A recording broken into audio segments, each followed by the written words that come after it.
The world of ZARAKTHOS. ZARAKTHOS pulsed like a living wound upon the surface of reality itself. This was a world where the laws of nature had long since unraveled, where sanity had been sacrificed upon 10,000 altars, where the very air hung thick with the cloying scent of sacrificial blood mixed with incense and ash. The skies above churned with black, boiling clouds that wept fire upon the tortured landscape below. These were not natural storms. They were the manifestations of raw warp energy, bleeding through the thin veil of reality that the word-bearers had spent over a century systematically tearing apart. Across the planet's scarred surface, twisted monuments of flesh and brass loomed over a world that no longer remembered what it had once been. Perhaps it had been an imperial world once, a place where the emperor's light had shone, where citizens had lived ordinary lives beneath ordinary suns. But those days were lost to history, buried beneath layers of corruption so profound that even the planet's geological memory had been rewritten. The ruins of ancient cities sprawled across continents like the picked-over carcasses of great beasts. Their structures had been systematically defiled, their cathedrals inverted into temples of the dark gods, their monuments to imperial heroes remade into obscene idols of the ruinous powers. The shrieks of the damned echoed through these desolate ruins day and night without cease, a constant chorus of torment that had become the world's only music. Demonic presences infested every shadow, every corner, every forgotten space. These were not the greater demons of legend but lesser entities, cackling nurglings that feasted on decay, pink horrors that gibbered in impossible tongues, bloodletters that stalked the rubble-seeking skulls for their master's throne. They moved through the ruins like vermin through a corpse, claiming what remained as their domain. At the heart of this planetary-scale desecration stood the fortress temple of the Word-Bearers, a structure so massive that it could be seen from orbit, its obsidian spires reaching toward the tormented heavens like the claws of some buried titan. This was the seat of power on ZARAKTHOS, the center from which the corruption radiated outward in concentric circles of blasphemy. Within the fortress temple's central sanctum, Dark Apostle Vazankal stood before the assembled warlords of his Dark Council. Vazankal was a figure of terrible authority. His crimson armor, the traditional color of the Word-Bearers' Legion, gleamed in the unholy light cast by flickering warp flames.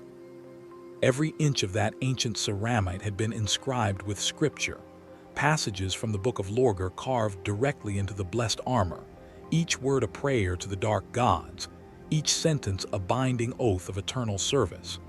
These were not mere decorations but living scripture, passages that sometimes writhed and reformed themselves as the warp's tides shifted. But it was not only his armor that bore these marks. Vazankal's flesh itself had been scarred with the same devotion. The black etchings visible at his neck and wrists were ritual scarification, the words of Lorgar carved deep into his very skin in ceremonies of agonizing devotion. For a word-bearer, there was no separation between faith and flesh. Both were canvases upon which the glory of chaos was written. The chamber itself was a masterwork of dark artistry. Its walls had been hewn from solid obsidian black volcanic glass polished to an impossible sheen that reflected the chamber's occupants in distorted demon-haunted shadows. Upon these walls, sigils of the dark pantheon had been painstakingly carved, the eight-pointed star of chaos undivided, the brass rune of Khorne, the twisted labyrinth of Tzinch, the three-circle mark of Nurgle, and the obscene glyph of Slaanesh.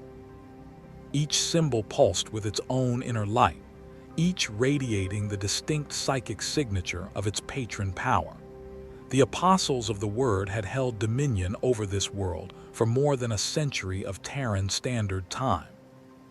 In that span, they had systematically transformed ZARAKTHOS from a mere conquered world into something far more significant, a shrine world, a place of such concentrated devotion to the ruinous powers that it had begun to slip sideways from reality, gradually phasing into the warp itself. This was not mere conquest. This was preparation for ascension. Vazenkol's voice, when he spoke, was a ragged whisper that nonetheless carried the force of absolute conviction. Though his words were quiet, they resonated through the chamber with the weight of prophecy, with the authority of one who had communed directly with forces beyond mortal comprehension. "The time is upon us," he intoned, his words deliberate and measured. "The dark pantheon watches even now. We stand upon the threshold of eternity itself." The assembled warlords listened in absolute silence. These were no ordinary warriors. Each was a master of war in his own right, a champion who had long since abandoned the chains of mortal understanding. Their armor told stories of conquests spanning millennia. Trophies of battles fought across the length and breadth of the galaxy hung from their war plate like macabre decorations. Skulls of vanquished champions, preserved hands of slain psychers, scraps of banner taken from defeated space marine chapters. Each trophy was a prayer, each kill a sacrament.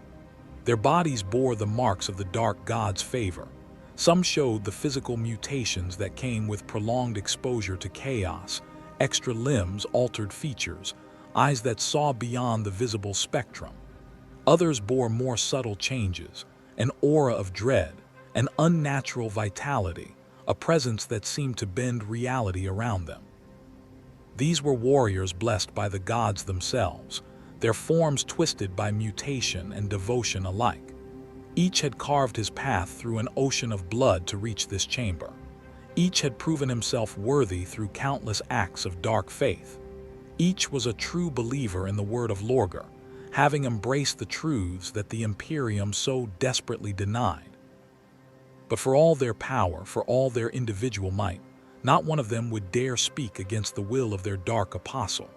Vazenkol's authority was absolute, granted not merely by strength of arms but by the blessing of the gods themselves.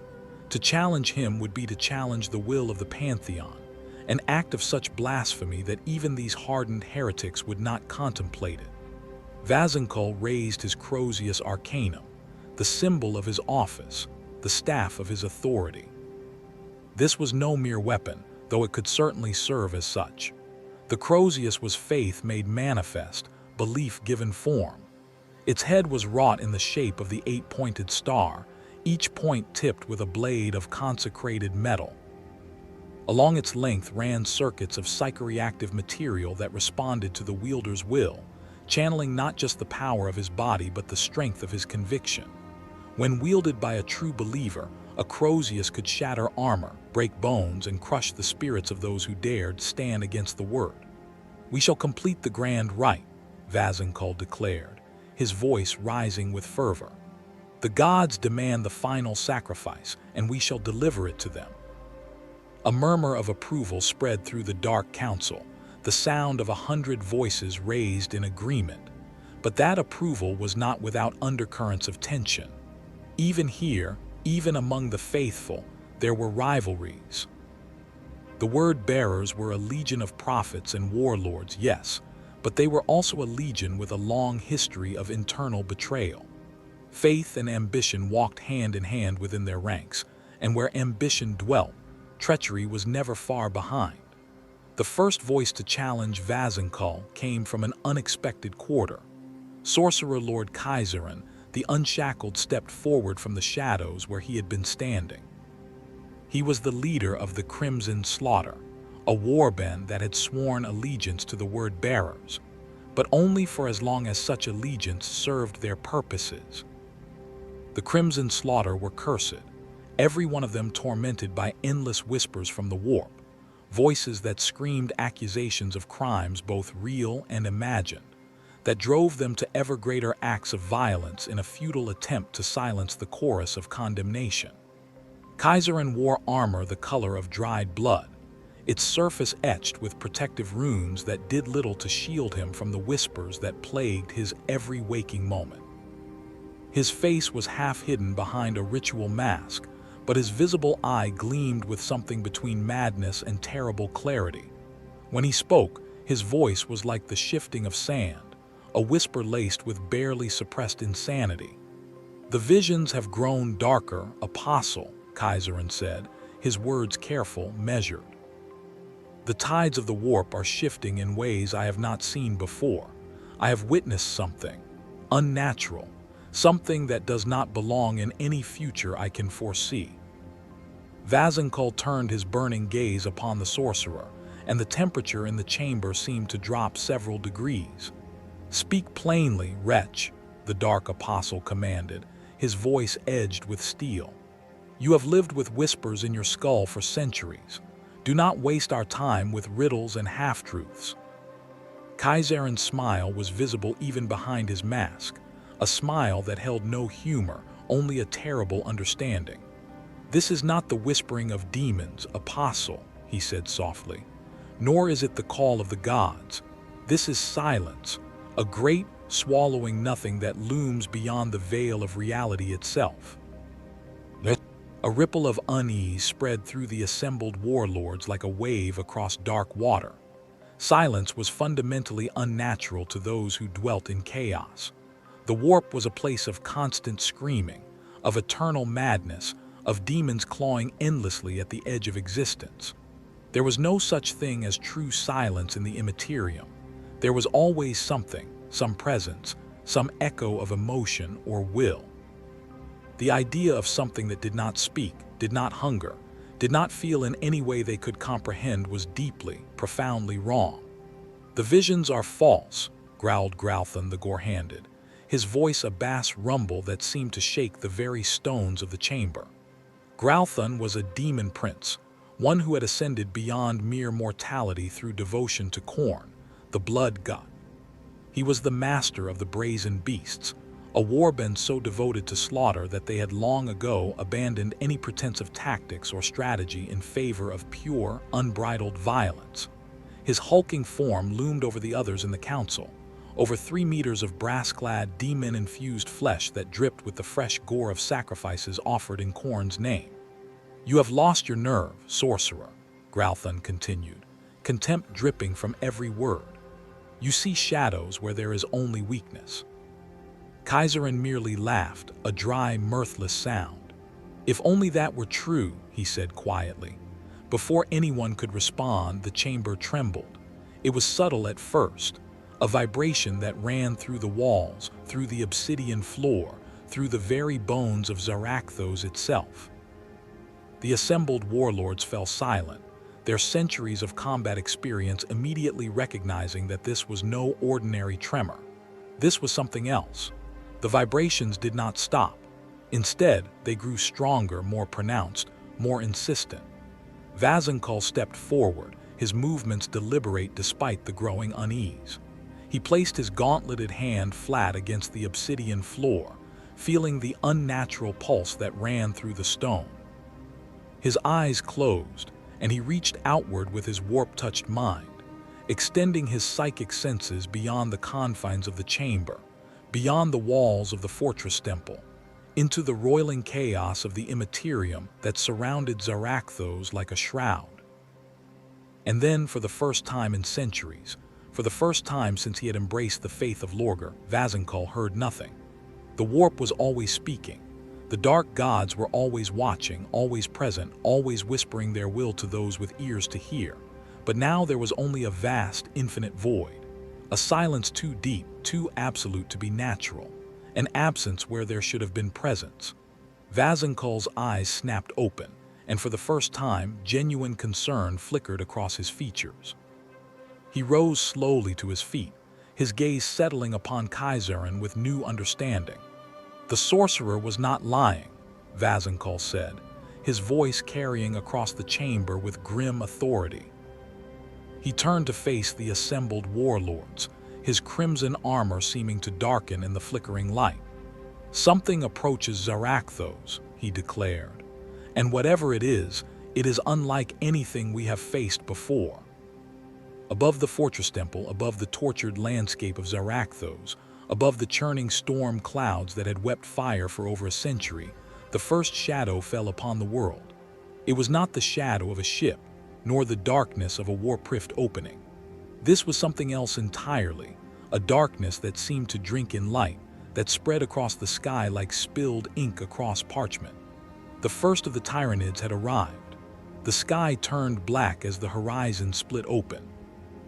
Not with the familiar crimson tear of a warprift, not with the chaotic energies that the word-bearers knew so well, but with something fundamentally different. The heavens themselves seemed to peel back, revealing an endless tide of chitin and hunger beyond. Bioships descended through the storm-racked clouds, grotesque living vessels that defied every law of conventional spacecraft design. These were not machines built by hands, but organisms grown in vast birthing pools, creatures as much alive as any apex predator, shaped by the inexorable will of the hive mind for a single purpose: consumption.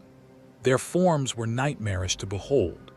Each bioship was unique yet similar, variations on a theme of biological horror. Their hulls writhed with living tendrils that tasted the atmosphere as they descended. Spore cysts covered their surfaces like tumors, ready to rain death upon the world below. Massive weapon symbiotes pulsed along their flanks, living cannons that could spit corrosive bioplasma or launch swarms of smaller organisms like living missiles. The chittering, screeching symphony of the Tyranids echoed across the corrupted wastes of ZARAKTHOS, a sound unlike anything the Chaos worshippers had heard before. It was not the roar of bestial fury, not the howl of mindless hunger. This was communication, coordination, the sound of a billion voices speaking as one through the synaptic connections that bound the Hive fleet together.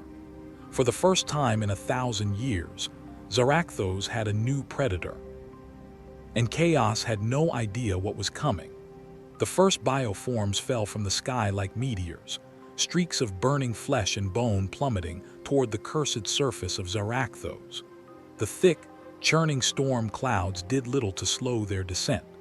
The mycetic spores, as the Imperium called them, were biological drop pods, living vessels designed to survive atmospheric entry and deliver their deadly cargo directly into the heart of enemy territory. They struck the earth with the force of artillery shells, the impact sending waves of blood-drenched soil flying in all directions.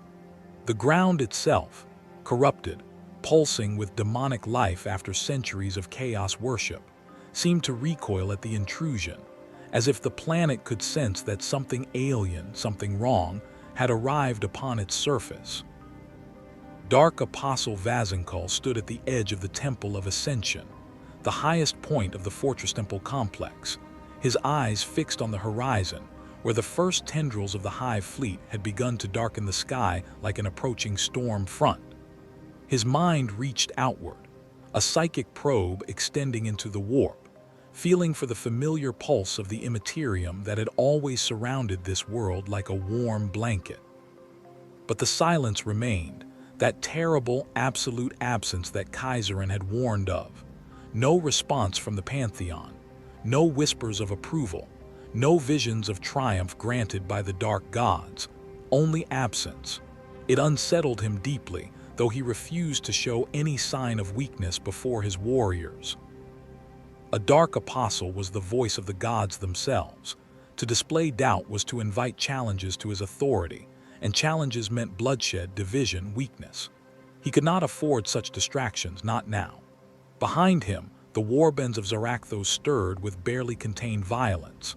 The brazen beasts roared their fury to the corrupted skies, their chain axes revving in anticipation of slaughter. These warriors lived for one thing and one thing only: combat in its purest, most brutal form. They were the chosen of Khorne, and to them, the arrival of this new enemy was not a threat but a gift, an opportunity to spill blood in quantities that would please their savage god. The crimson slaughter moved in eerie silence, a stark contrast to the brazen beasts' loud proclamations. Their leader, Kaiserin the Unshackled, stared blankly at the sky as if listening to something only he could hear. And perhaps he was. The crimson slaughter were cursed to hear whispers from the warp, accusations and condemnations that drove them to acts of terrible violence. Now those whispers had changed, taken on a different tone, and Kaiserin was trying desperately to understand what they were trying to tell him. The Purge stood apart from the others as they always did. Their decayed armor was caked in the filth of their own deliberate deterioration. Their bodies host to countless diseases and plagues that would kill a mortal human in moments. They watched the descent of the Tyranids with curiosity rather than fear, their philosophy one of nihilistic acceptance. Everything decayed, everything died, everything returned to entropy. These creatures were simply another form of that inevitable end. Growlthon the Gore-Handed, the massive demon prince of the brazen beasts, spread his leathery wings wide, his hulking form a living monument to Khorne's favor. When he spoke, his voice boomed across the ruined city like thunder. "This is the enemy we were promised." He laughed, his brass-clad gauntlet tightening around the haft of his demon-forged axe. "Flesh and bone, a horde of mindless beasts. This is no war, this is a feast prepared for us by the blood god himself." The warriors of his warband howled in agreement, their bloodlust boiling over at the thought of an enemy that did not beg for mercy, did not scream in terror, did not break beneath the weight of fear. The Tyranids would simply fight until they died or until their enemies did. To a follower of Khorne, this was the purest form of worship. The brazen beasts had turned ZARAKTHOS into a temple of carnage over the past century, but their endless battles against the other warbands had been stifled by Vazenkul's command. The Dark Apostle needed unity for the Grand Rite, needed the warbands to work together rather than slaughter each other. Now, at last, they had something they could kill without restraint. Vazenkul turned to face them, his face impassive behind his helm. "Do not underestimate what you do not understand," he warned, his voice cutting through the roars and howls of the assembled warriors. Growlthon sneered, his fanged mouth curling into something between a smile and a challenge. "I understand all I need to, Apostle," the demon prince rumbled. "Khorne cares not from whence the blood flows. These creatures bleed, therefore they can die." The brazen beasts did not wait for further orders. With a roar that shook the very foundations of the temple, they surged forward, their ranks forming into an unstoppable tide of berserker fury. They moved as one, a crimson avalanche descending from the temple heights, leaving behind the warped monoliths where they had performed their blood-soaked rituals. Their feet burned the ground where they trod, the earth itself tainted by the countless massacres that had consecrated ZARAKTHOS in blood and slaughter. Vazenkul did not attempt to stop them. If Khorne's chosen wished to test the strength of these creatures, so be it. Let them spill their blood and discover the truth for themselves. Let them learn what this enemy truly was. Sorcerer Lord Kaiserin stepped forward, his red and black armor slick with the psychic taint of the warp, his face a mask of both amusement and dread. "They go to meet the unknown," he observed quietly. "They go to do what they were made for," Vazenkul replied, his voice cold and measured. "Perhaps," Kaiserin murmured, his gaze flickering toward the sky where more and more bioships were descending through the boiling clouds. "But I feel something missing." Vazenkul ignored him, though the sorcerer's words echoed his own concerns. His attention remained fixed on the battlefield below, where the first brazen beasts had reached the impact craters where the Tyranid spores had fallen. At first, there was nothing but silence. Then the ground split open. The first Tyranid bioforms erupted from the craters in a violent, chittering storm of fangs and claws, a tide of alien horror that defied easy description. Termagants poured forth in great numbers, small, swift creatures that moved on four legs, their living weapons already firing streams of corrosive bioplasma into the charging Chaos warriors. Each termagant was little more than a biological gun platform, created for a single purpose: to overwhelm the enemy with volume of fire. Behind them came the warriors of the swarm, larger, more imposing creatures that stood taller than a human, their armored carapaces thick enough to turn aside most small arms' fire. They wielded bone-crafted blades that pulsed with lethal biotoxins, weapons that could slice through power armor with terrifying ease. The brazen beasts did not slow their charge. They roared their defiance to the uncaring sky, chain axes screaming as they bit into alien flesh, bolters spitting explosive death into the tide of chitin and hunger. The battlefield became a writhing, blood-soaked melee in seconds, a chaos of violence that would have broken lesser warriors in moments. The first wave of Tyranids died quickly, as Gralthon had predicted. The brazen beasts were Astartes, post-human war gods who had been fighting for thousands of years, who had conquered worlds and shattered armies. Every single one of them was a slaughterer of civilizations, a master of combat who had long ago transcended the limitations of mortal warriors. They hacked through the lesser Tyranid creatures like butchers tearing through livestock, their chain axes carving limbs, their power fists crushing carapaces, their bolters turning Xenos bodies into clouds of organic debris. The ground was slick with alien ichor within moments, the yellow-green blood of the Tyranids mixing with the cursed soil of ZARAKTHOS. Gralthon landed amidst them like an avenging angel of brass and blood, his massive form breaking a Tyranid warrior in half with a single swing of his demon-forged axe. He roared in triumph, calling out to Khorne, demanding that the dark god witness the carnage being wrought in his name. For a brief, glorious moment, it seemed that the brazen beasts would sweep aside this new enemy as easily as they had swept aside so many others. Then something changed. The air grew thicker, heavier, oppressive. The warp itself seemed to shudder, as if reality was straining under some vast, invisible weight. The brazen beasts fought on, lost in their battle fury, but they did not notice what was happening around them. They did not see that the tide of Tyranids did not stop, did not falter, did not break as enemies should. The corpse mounds grew higher and higher, piles of dead Tyranids stacking atop one another, but the swarm did not slow. Where 10 fell, 20 more emerged. Where 100 died, 1,000 more took their place. And then the first mistake was made. A word-bearer sorcerer, standing apart from the melee and eager to test the demonic might of the pantheon against these new foes, raised his hands in invocation. The air around him shimmered with psychic power as he drew deep from the warp, channeling energies that would have burned a mortal psyker to ash in seconds. A swirling mass of warp energy gathered above the battlefield, a summoning meant to unleash a lesser demon into the fray, a bloodletter of Khorne, perhaps, or a pink horror of Tzin. The ritual was one he had performed 1,000 times before. The words came easily to his lips, the gestures were second nature. The warp screamed in response. And then nothing happened. The swirling energy dissipated like morning mist. The demon that should have torn through the veil of reality remained wherever it dwelt. The summoning, performed flawlessly, simply failed. The sorcerer faltered, confusion evident even through his sealed helm. That was when the second wave hit. The Tyranids that emerged from the deeper spore pods were not the same as the first wave. These creatures were larger, faster, stronger. Their flesh seemed denser, more resistant to the corruptive influence of chaos that permeated every atom of ZARAKTHOS.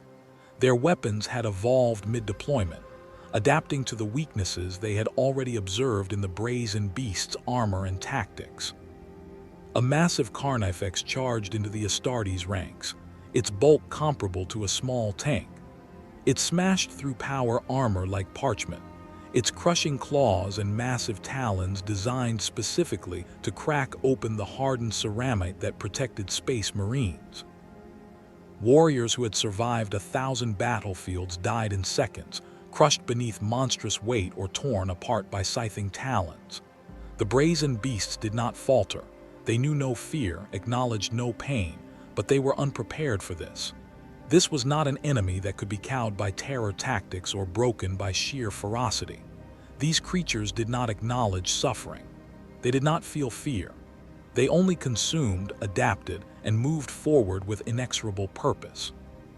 Gralthon, still bellowing praises to Khorne, swung his demon axe at a Tyranid Prime, an elite creature that served as a synaptic node for the swarm, directing lesser organisms with terrifying efficiency. The blade connected with the Xenos leader's chitinous skull with the full force of a demon prince's strength behind it. This was a weapon blessed by the warp forges of the Dark Mechanicum, a relic of 10,000 years of warfare, an axe that had hewn through tank armor and slain greater demons. For the first time in Gralthun's existence as an ascended being, his weapon failed him. The blade bit into the creature's skull, yes, but it did not penetrate as deeply as it should have. The Tyranid Prime staggered but did not die. And as Gralthun watched in dawning horror, the wound began to knit itself back together, the creature's regenerative abilities working at a speed that should have been impossible. But that was not the worst of it. The Tyranid Prime was absorbing something from the axe itself, drawing in the warp taint that suffused the weapon, metabolizing it, turning it into something new. The corruption that should have burned the creature from the inside was instead being processed, studied, understood, and repurposed by the vast intelligence that guided the Hive. Gralthun stared at the Tyranid Prime, confusion flashing in his demonic eyes, an emotion he had not felt in centuries. Then the creature's massive scything talon speared him through the chest. The battlefield shifted in that moment. What had begun as a slaughter, as a glorious feast of violence in Khorne's name, became something else. The tide turned. The brazen beasts, so certain of their triumph, found themselves locked in an attritional war they had not expected and were not prepared for. Their weapons still cut deep. Their bodies still withstood tremendous punishment. They were still among the greatest warriors the galaxy had ever produced. But the enemy was learning. With every death, with every engagement, the Hive mind was processing information, analyzing tactics, understanding the strengths and weaknesses of its foes. And the Tyranids that emerged from the deeper spore pods reflected that learning. They were evolving in real time, their bodies adapting to counter the specific threats posed by chaos-corrupted Astartes. Kaiserin turned to Vazenkhal, his voice barely above a whisper but carrying clearly in the sudden tension. "Do you feel it, Apostle?" he asked. "Do you understand now?" Vazenkhal did not answer immediately, but he did feel it. The change in the air, the wrongness that had settled over the battlefield like a shroud. The Tyranids did not break, would never break. The warp had not answered the sorcerer's summons, and something was very, very wrong. For the first time in centuries, Dark Apostle Vazenkhal felt something close to fear. The Tyranids did not just consume flesh. They were consuming chaos itself. And the dark gods were silent. The sky was burning. From horizon to horizon, the heavens of ZARAKTHOS were consumed by a churning, abyssal mass of living void ships. Their twisted, organic forms stretched across the stratosphere like an endless curtain of black flesh, blotting out what remained of the planet's corrupted sun. The bioships moved as one vast organism, a swarm of hunger incarnate descending toward the cursed world like a second, darker celestial body. Vazenkhal stood upon the highest platform of the Temple of Ascension, his crimson armor stark against the darkening sky, watching as the great shadow of Hive fleet Charybdis spread across the land like a disease. He could feel its presence in the air, thick, oppressive, fundamentally unnatural in a way that even chaos was not. The warp had always screamed upon ZARAKTHOS. For over a century, a choir of demonic whispers had wrapped around this world like a shroud, a constant cacophony of supernatural voices that spoke promises of power, threats of damnation, and prophecies of things to come. The word-bearers had cultivated that connection, had made it stronger with every ritual, every sacrifice, every act of devotion. But now that shroud was being peeled away. The Hive mind was here, not as a presence in the warp, not as something that could be bargained with or understood through sorcery, but as something else entirely. An intelligence so vast, so alien, so utterly divorced from everything the servants of chaos understood that it might as well have been a force of nature. It did not hate. It did not love. It did not rage or scheme or decay or indulge. It simply was, and it was hungry. Beneath the darkened sky, the first wave of Tyranids had already begun their slaughter in earnest. The brazen beasts, ever the first to charge into combat, had thrown themselves into the swarm with reckless abandon. Blood slicked the corrupted ground in rivers, and for a brief, glorious moment it had seemed like true battle, a massacre where Astartes slaughtered without restraint, where Khorne's chosen warriors reaped the Xenos tide in a frenzy of violence that would have pleased their savage god. But something was profoundly wrong. The swarm did not break. It could not break. The Tyranids had no morale to shatter, no fear to exploit, no will that could be broken through displays of superior force. They were not individuals making individual choices. They were cells in a vast organism, directed by a single overriding intelligence that cared nothing for losses, nothing for tactics as mortals understood them. The corpses of the slain were devoured mid-battle, their biomass dragged back into the pools of writhing Tyranid flesh that had begun to spread across the landscape like a cancer. Ripper swarms, tiny, ravenous creatures no larger than a man's torso, consumed everything in their path. They tore through Tyranid corpses and chaos corpses alike, reducing complex organisms to their base components in minutes, which were then absorbed back into the greater whole. No matter how many fell, more emerged to take their place. The spore pods kept falling from the sky in an endless rain of biological drop craft.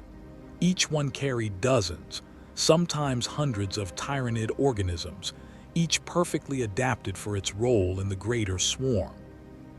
Gralthon the Gore-Handed, the towering demon prince of the brazen beasts, had led the first charge with the absolute confidence of a being who had never truly known defeat.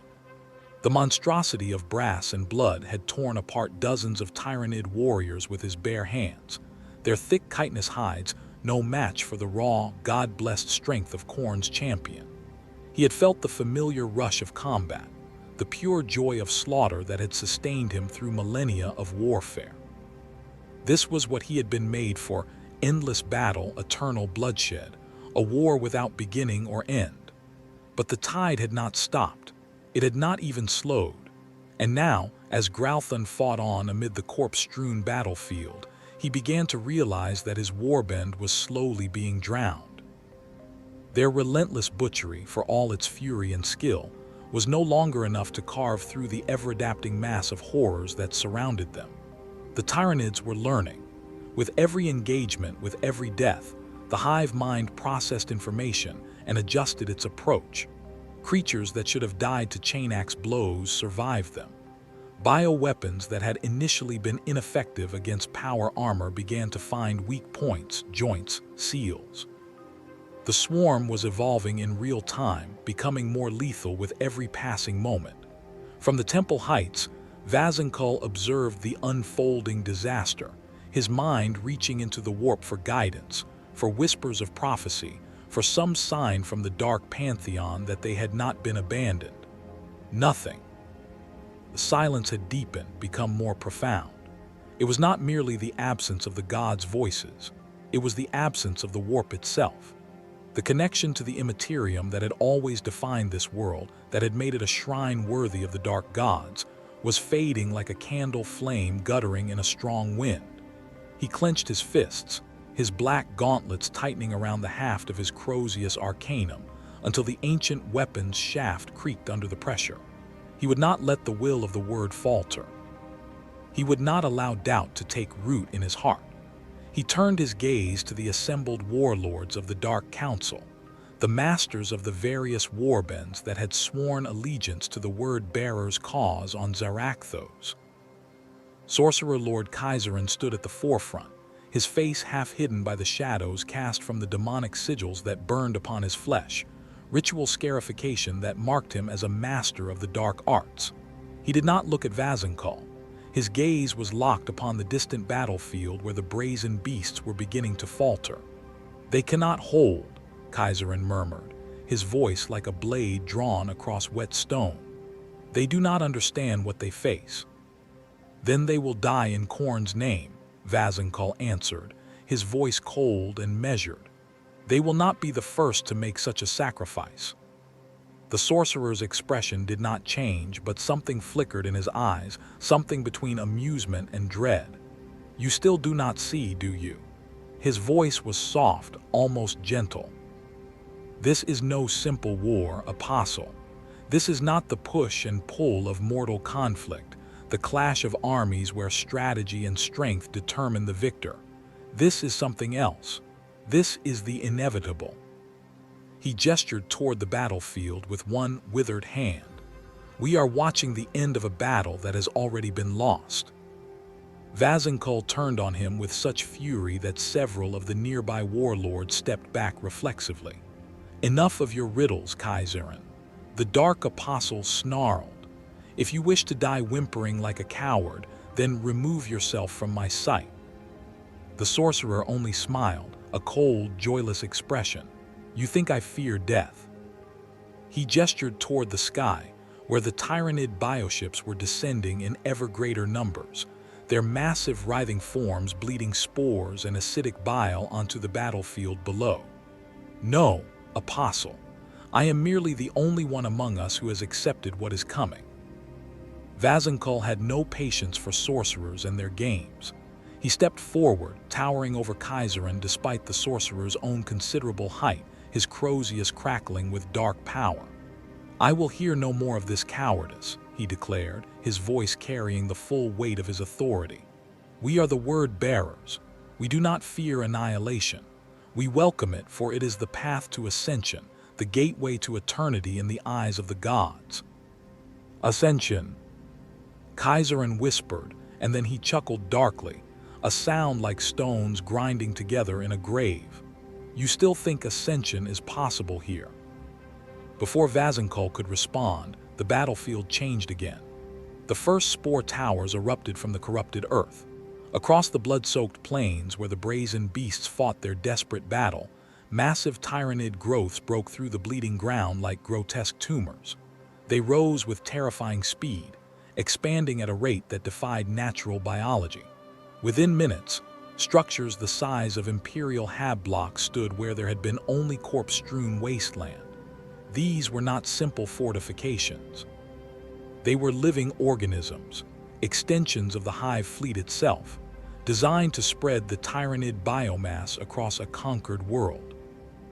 From their pulsating surfaces, clouds of spores billowed forth, some designed to choke the atmosphere, others to seed the ground with Tyranid microorganisms that would begin breaking down local matter into a digestible slurry.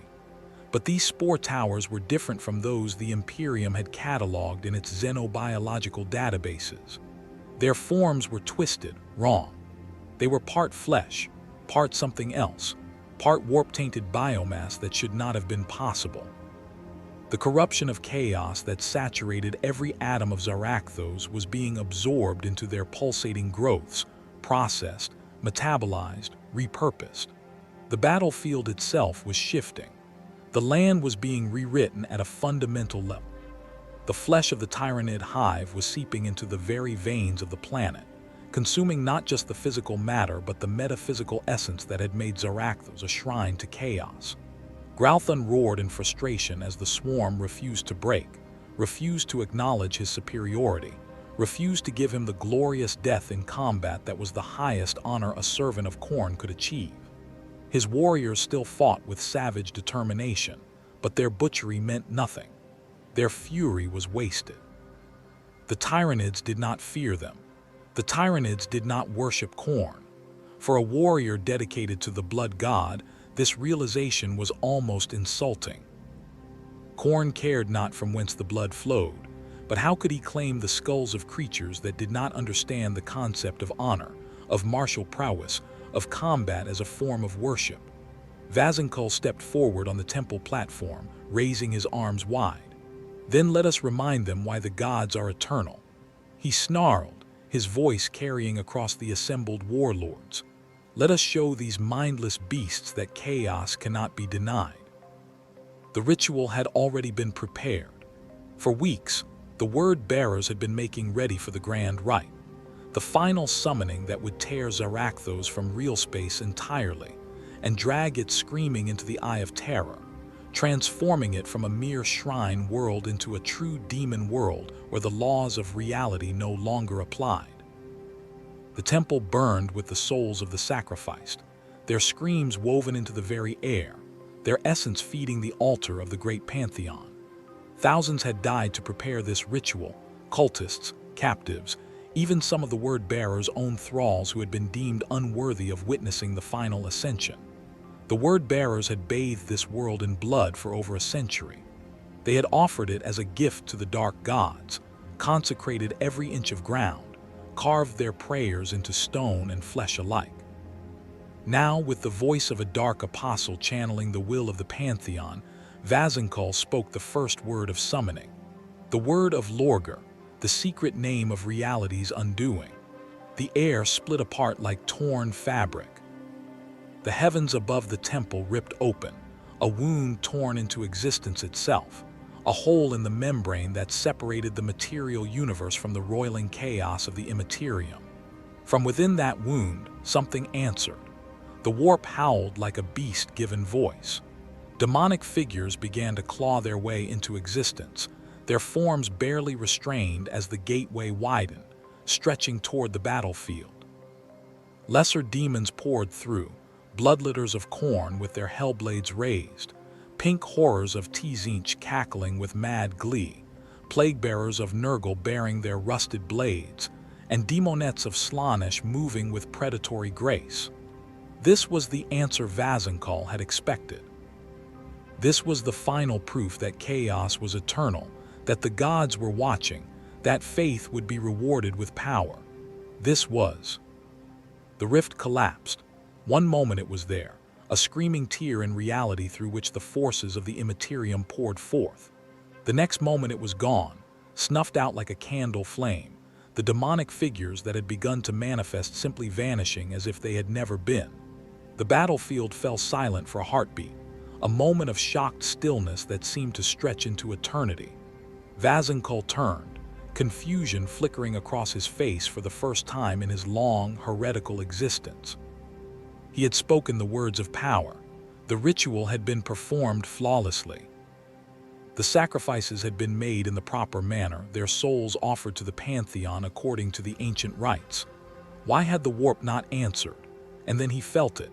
A great, unbearable pressure, not in the warp but against it, a force that had no voice, no rage, no hunger as chaos understood such things, just consumption, pure, absolute, inexorable consumption.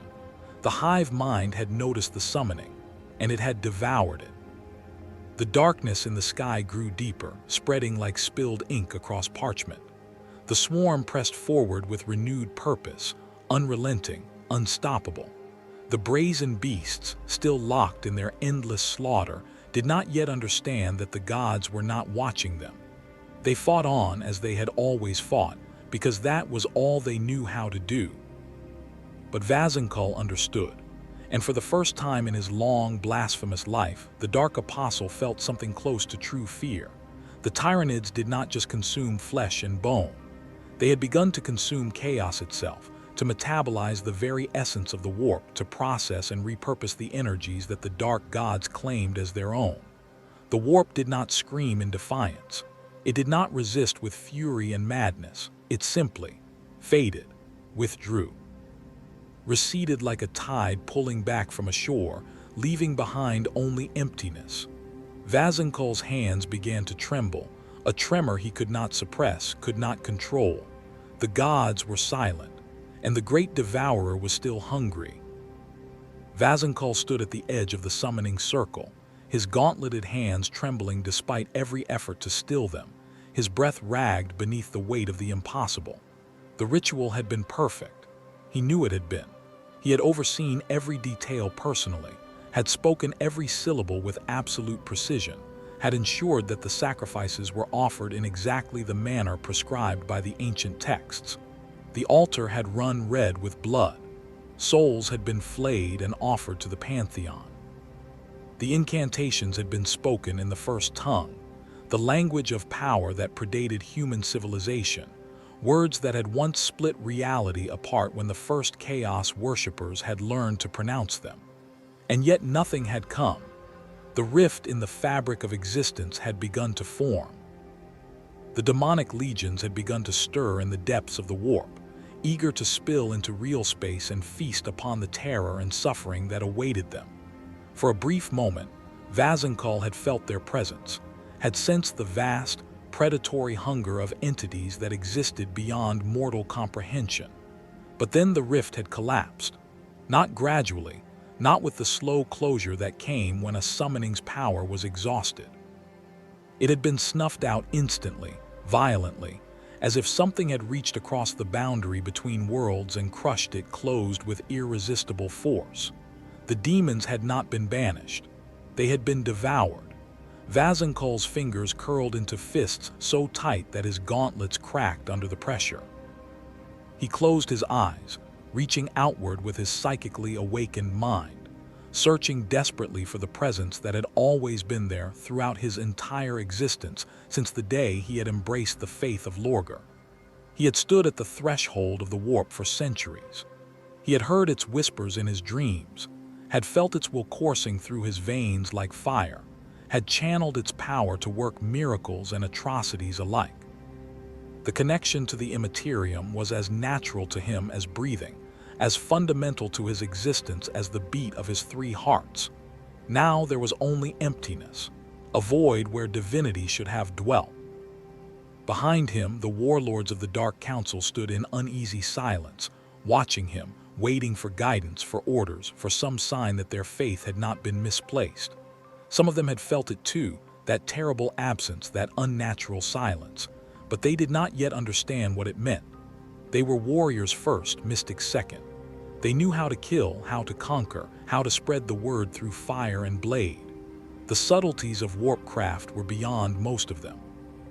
Others, the lesser fools among the assembled commanders, were still blind to the truth. They clung to the belief that the dark gods were simply testing them, that this was another trial to be overcome through faith and violence, that salvation would come if they only proved themselves worthy. But Vazenkhal knew better. He turned slowly to face Kaiserin, the Crimson Slaughter's sorcerer lord who had warned him of this impossible silence, who had tried to make him understand before it was too late. Kaiserin was smiling, not with triumph, not with satisfaction, but with something far worse, acceptance. The smile of a man who had seen the end approaching and had made his peace with it. Vazenkhal advanced on him with purposeful strides, his armored boots grinding against the blood-stained obsidian of the temple floor. His Crozius crackled with dark energy as he raised it, the power of the gods still flowing through the ancient weapon, proof at least that the warp had not abandoned them entirely. He seized Kaiserin by the throat with his free hand, lifting the sorcerer off the ground with the unnatural strength granted by his millennia of service to the dark powers. You knew. Vazenkhal's voice was a low growl of barely contained fury. You knew this would happen. Kaiserin did not struggle against the iron grip crushing his windpipe. His dead eyes flickered with something too close to pity for Vazenkhal's liking. I felt it before you did, he rasped, his voice strained but not fearful. And I knew you wouldn't listen. Faith is a blindness, apostle. You've spent so long staring into the light of the gods that you've forgotten how to see the darkness. Vazenkhal tightened his grip, his gauntlet crushing against the sorcerer's armored gorget. The others watched in silence. A lesson was being delivered here, a reminder of what happened to those who spoke heresy against the faith, who dared to suggest that the dark gods could fail. Kaiserin should have known better than to speak such words, should have shown more respect, more deference. But before Vazenkhal could snap his neck and end this distraction, the temple shook. A tremor rippled through the ancient structure, deep and unnatural, originating not from the ground but from somewhere else entirely. The monoliths of ZARAKTHOS, those towering structures engraved with the sigils of chaos that had stood unshaken for over a century, trembled like frightened animals sensing a predator. The sensation was wrong on a fundamental level. These monuments had been consecrated in blood and suffering. They were anchored not just in real space but in the warp itself, given stability by the faith of thousands of worshippers. They should not have been capable of trembling. Across the battlefield beyond the temple walls, the brazen beasts continued their war against the Tyranid swarm. They tore through the seemingly endless tide of Xenos with rabid fury, their chain axes screaming, their bolt pistols barking, their war cries rising above the chittering of the alien horde. The tide of Tyranids did not break. But neither did the warriors of Khorne. They were locked in a brutal stalemate, an attritional grind where neither side could gain a decisive advantage, where the only certainty was that blood would continue to flow until one side or the other was completely annihilated. But something was different now. Something had changed on a level that transcended the physical carnage of the battlefield.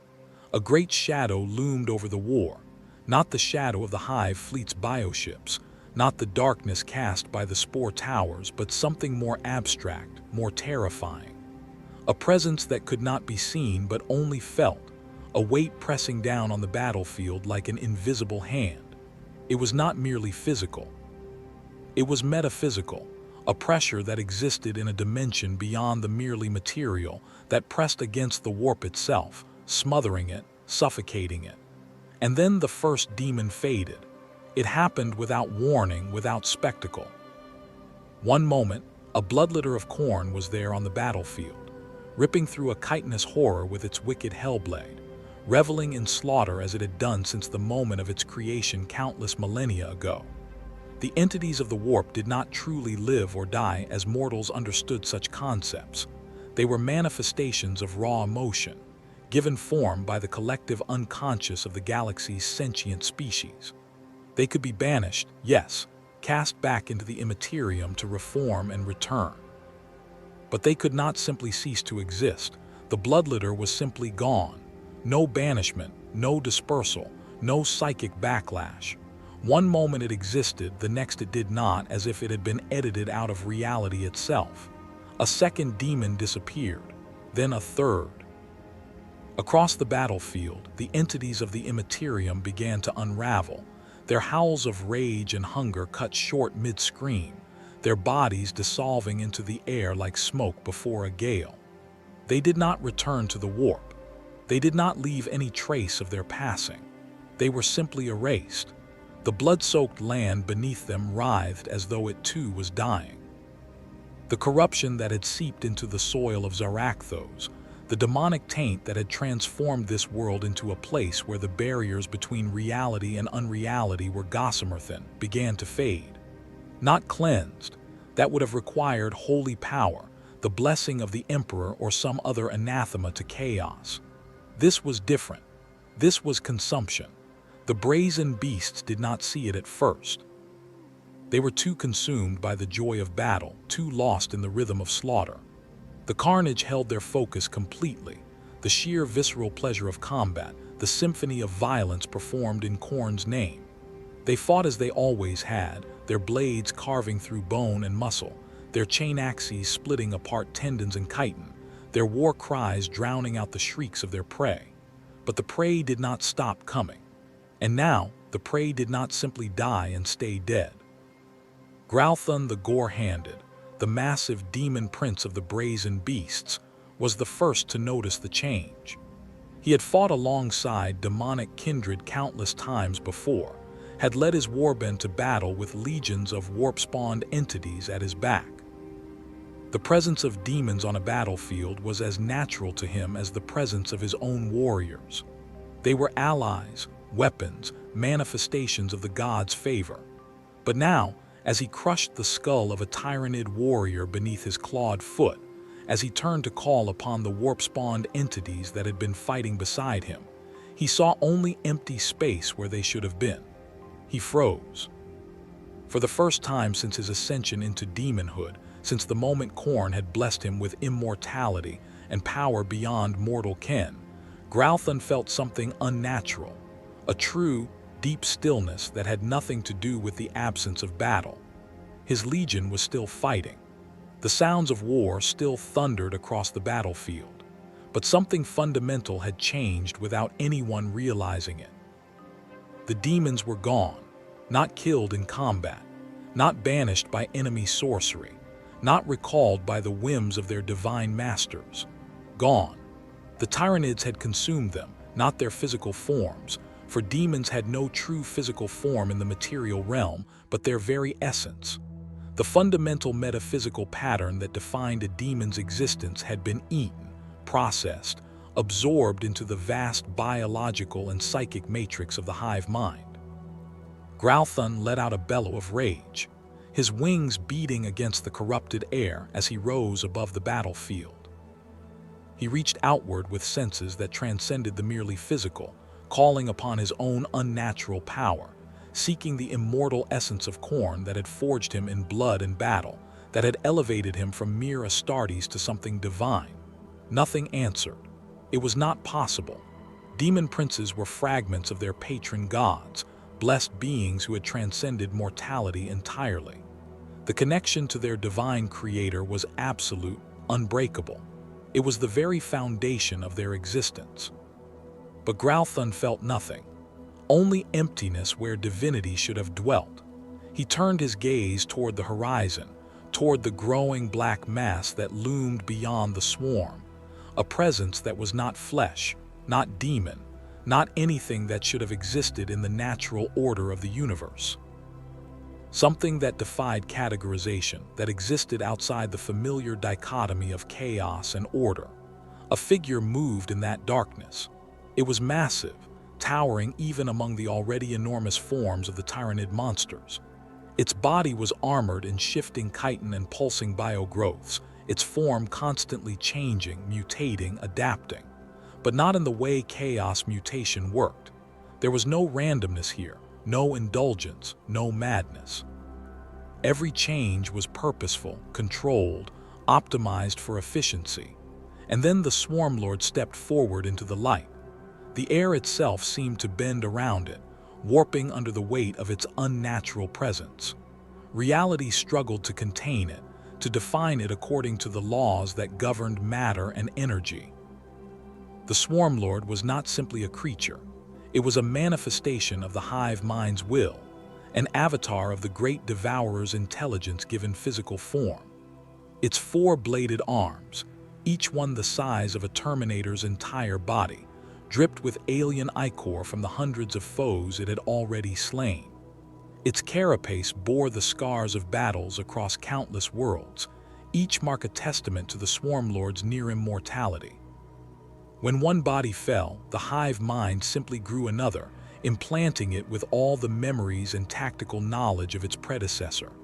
4 eyes burned in its skull, not with hatred, not with hunger as mortals understood such things, but with something worse: understanding, intelligence.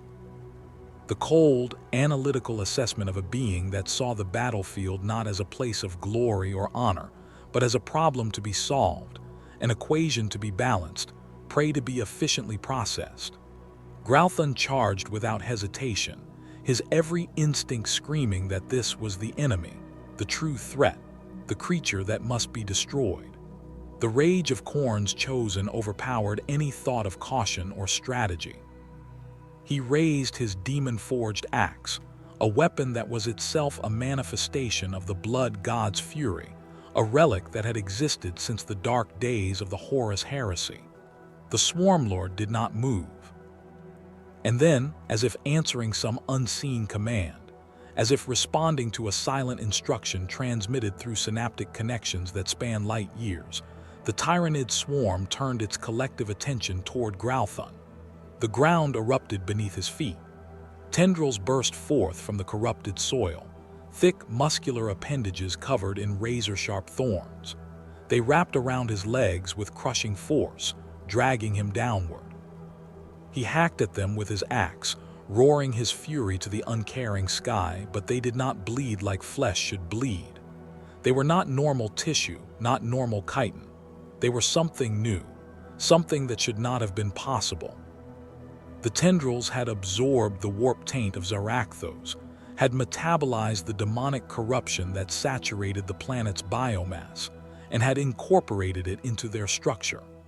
They were part biological, part metaphysical, existing simultaneously in real space and in the shallow edges of the Immaterium. And in that moment, as the Swarm Lord's shadow loomed over him, as those massive bone blades rose to deliver the killing blow, Gralthon the gore-handed, butcher of 1,000 worlds, slayer of heroes and champions, devotee of the blood god himself, understood what was happening. He understood what the Tyranids had become. And as his final war cry echoed across the battlefield, as the Swarmlord's blade descended upon him with the inevitability of gravity, as the silence of the Hive mind finally swallowed his demonic essence like a black hole consuming light, the warp itself shuddered. For the first time in the history of existence, for the first time since they had been born from the collective nightmares and dark passions of the galaxy's sentient species, the dark gods of chaos knew what it meant to be afraid. Gralthon the gore-handed was gone. The battlefield where he had once stood, a towering demonic colossus of Khorne's fury, a warlord who had butchered the weak across 100 worlds, was now nothing more than a mass of writhing black Tyranid growths, pulsing with the absorption of his essence. His warband had seen it happen. The brazen beasts, champions of the blood god, Astartes who had shed their humanity long ago in pursuit of perfect violence, stood frozen for the first time in their existence.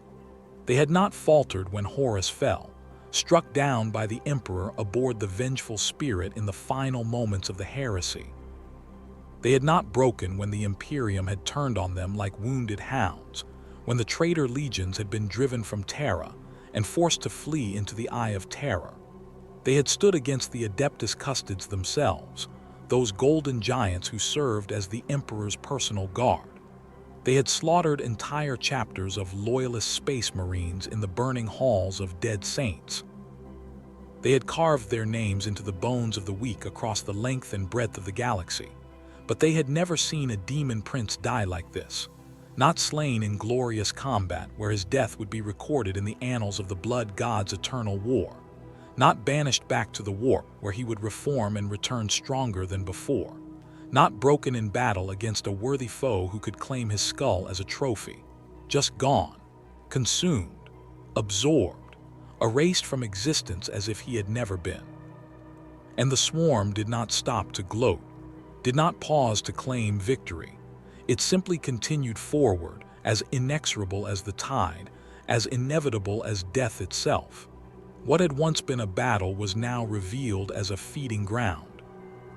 The brazen beasts, still bellowing their defiance to gods who no longer listened, found themselves being dragged down into the tide.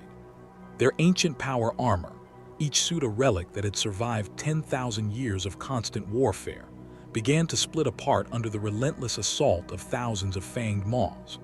The ceramite that could withstand plasma fire and bolt rounds cracked and shattered under the concentrated biological assault of creatures specifically evolved to crack open such defenses.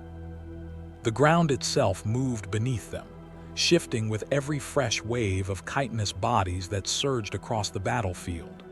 The corpses of Astartes, even those who were still breathing, still fighting, still screaming their devotion to the blood god, were pulled into the living mass beneath them. Their broken flesh was being reprocessed in real time, their genetic material analyzed and cataloged, their biomass converted into fuel for the Hive's continued expansion. Khorne did not answer their prayers. No visions of brass skulls appeared to guide them. No whispers of approval echoed in their minds. No howl of hunger from the blood god rewarded their slaughter. There was only the grinding of bone against flesh, the relentless chittering of a swarm that had no face, no fear, no soul, only purpose, only hunger. From the temple heights, Dark Apostle Vazankal watched the annihilation of the brazen beasts with growing horror that he struggled to contain.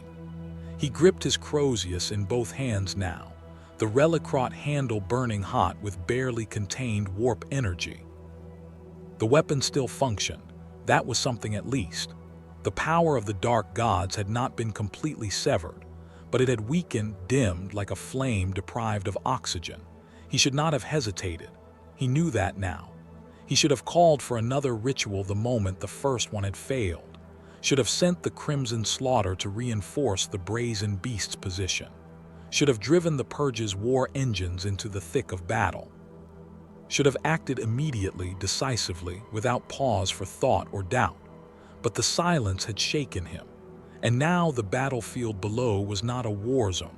It was a mass grave in the making. Sorcerer Lord Kaiserin moved beside him, his presence as unsettling as ever, his breath shallow and labored from the choking grip Vazenkull had subjected him to moments before. "The brazen beasts are gone," Kaiserin murmured, his voice barely above a whisper. "And this war is not what we thought it was."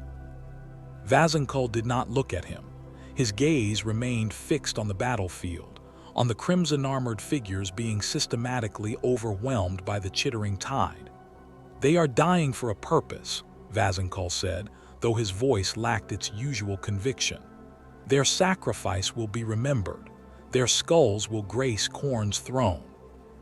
"Will they?" Kaiserin asked softly. "Look closer, Apostle. Look at what is happening to them." Vazenkull did look, focusing his enhanced vision on the dying warriors below. What he saw made his blood run cold. The brazen beasts were not simply being killed. They were being unmade. Their bodies, yes, were being torn apart and consumed. That was the way of war, the natural order of predator and prey.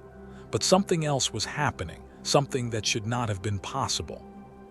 Their essence, the metaphysical component that made them more than mere flesh, the blessing of Khorne that elevated them above mortal warriors, was being taken as well, stripped away, consumed, processed by the hive mind and repurposed into something new. "The gods cannot claim what no longer exists," Kaiserin said, and there was no triumph in his voice, only a terrible finality. "The hive is not just killing them, it is erasing them. Their souls, their essence, everything that they were, it all becomes part of the swarm." Vazenkull turned away from the battlefield, unable to watch any longer. He faced the assembled warlords of the Dark Council, the commanders of the remaining warbands that still held position around the temple complex. The Crimson Slaughter stood ready, their bolters held firm, their faces obscured by twisting red war masks that had been literally burned into their very skin through dark rituals. They had been damned long ago, cursed to hear the endless whispers of the warp clawing through their minds. Those whispers had guided them, tormented them, driven them to acts of terrible violence in a futile attempt to silence the voices. But now those whispers had changed. Now they were screaming in panic. Kaiserin's fingers twitched at his sides, a nervous gesture that Vazenkull had never seen from the usually composed sorcerer. "I told you this was coming, Apostle," Kaiserin said quietly. "But now you feel it too, don't you? The gods are not silent because they are testing us. They are silent because they are afraid." Vazenkull felt it, that absence, that wrongness, that hunger that should not be. A demon's death was not the same as a mortal's. Demons were manifestations of the warp, creatures born of raw emotion and psychic energy, fueled by faith and suffering and passion. When they died in the material realm, they did not cease to exist. They returned to the Immaterium, their essence dissolving back into the raw stuff of chaos, ready to be reformed by the will of their masters and sent forth again. The cycle was eternal. Demons could not truly die, but the entities that had perished on this battlefield had not returned. They had not left corpses or echoes. They had simply vanished, their essence consumed by something that had no right to touch the Immaterium, something that existed outside the familiar rules that governed reality and unreality alike. The hive mind was taking them, and the war had fundamentally changed because of it. Vazenkull turned away from the battlefield, his decision made. "Summon the Dark Council," he commanded, his voice carrying the full weight of his authority. "All of them. Now." The Dark Council convened within the Grand Reclusium, the beating heart of ZARAKTHOS' corruption. This was a place where the word-bearers had once summoned legions of demons with casual ease, where rituals had burned so fiercely that entire cities had been reduced to screaming, sentient ruin in their wake. The air itself had once been thick with power, crackling with barely contained energies that could warp reality with a thought. Now the air felt thin, stale, wrong. The sigils that lined the walls, each one painstakingly carved and consecrated in blood over the course of decades, had once bled with warp energy, pulsing with an inner light that reflected the favor of the dark gods. Now they were flickering, their glow uncertain, dimming like dying embers in a cold wind. The dark gods were watching. Vazenkoll could still feel their distant presence, but they were not answering. They were not intervening. They were simply observing, waiting to see what would happen. Vazenkoll stood at the head of the gathering, his crimson armor seeming darker in the uncertain light, his presence radiating an authority born of centuries of absolute command. "We have seen what the Hive does," he began, his voice cold and measured, brooking no argument. "We have felt its presence. We have watched it consume our allies, and now we act. ZARAKTHOS is our world, consecrated to the Pantheon through the blood of millions. It will not become their feeding ground. We will burn them from its surface before we allow that to happen." Zelker the Rotborn, the warpsmith of the Purge, shifted his considerable bulk. His armor was pitted and rusted from 1,000 plagues, corroded by the very diseases that sustained him. When he spoke, his voice was a wet, gurgling rasp that seemed to bubble up from fluid-filled lungs. "Burn them." He let out a thick, diseased laugh. "You do not understand what you are saying, Apostle. You speak of fire and fury, of battle and victory, but this is not that kind of war." His plague-ridden eyes fixed on Vazenkoll with something that might have been amusement. "This is not a war of fire and flesh, of strategy and strength. This is entropy given form. This is decay given hunger. This is the natural end of all things, the heat death of the universe made manifest and given purpose." He gestured toward the distant battlefield with one corroded gauntlet. "The Purge does not seek to fight this. We see it for what it is, the will of Grandfather Nurgle made real. Everything must end. Everything must rot. Everything must return to nothing. The Tyranids are simply the mechanism by which that ending is achieved." Vazenkoll's voice darkened, the temperature in the chamber seeming to drop. "Would you kneel before them instead, Warpsmith? Would you surrender this world that we have spent a century claiming in the name of the Dark Gods?" Zelker let out another bubbling laugh, the sound wet and obscene. "Why fight inevitability, Apostle? This is not defeat, this is revelation. I see it now, see it clearly for the first time. This is not the enemy. This is Grandfather Nurgle's gift to us." He turned to gesture at the thick, chitinous masses growing in the distance, at the horrific biostructures taking root where demons had once cavorted. "Look at what they create. Look at how they spread. This is not destruction, this is transformation. They take what exists and remake it into something new, something stronger, something that will endure. This is the Grandfather's grand design made flesh. We should not resist. We should embrace it." Vazenkoll did not hesitate. He raised his Crozius and brought it down on Zelker's skull with all the force of his enhanced strength and righteous fury. The ancient weapon, blessed by 10,000 years of faith, smashed through the warpsmith's corroded helm like it was parchment.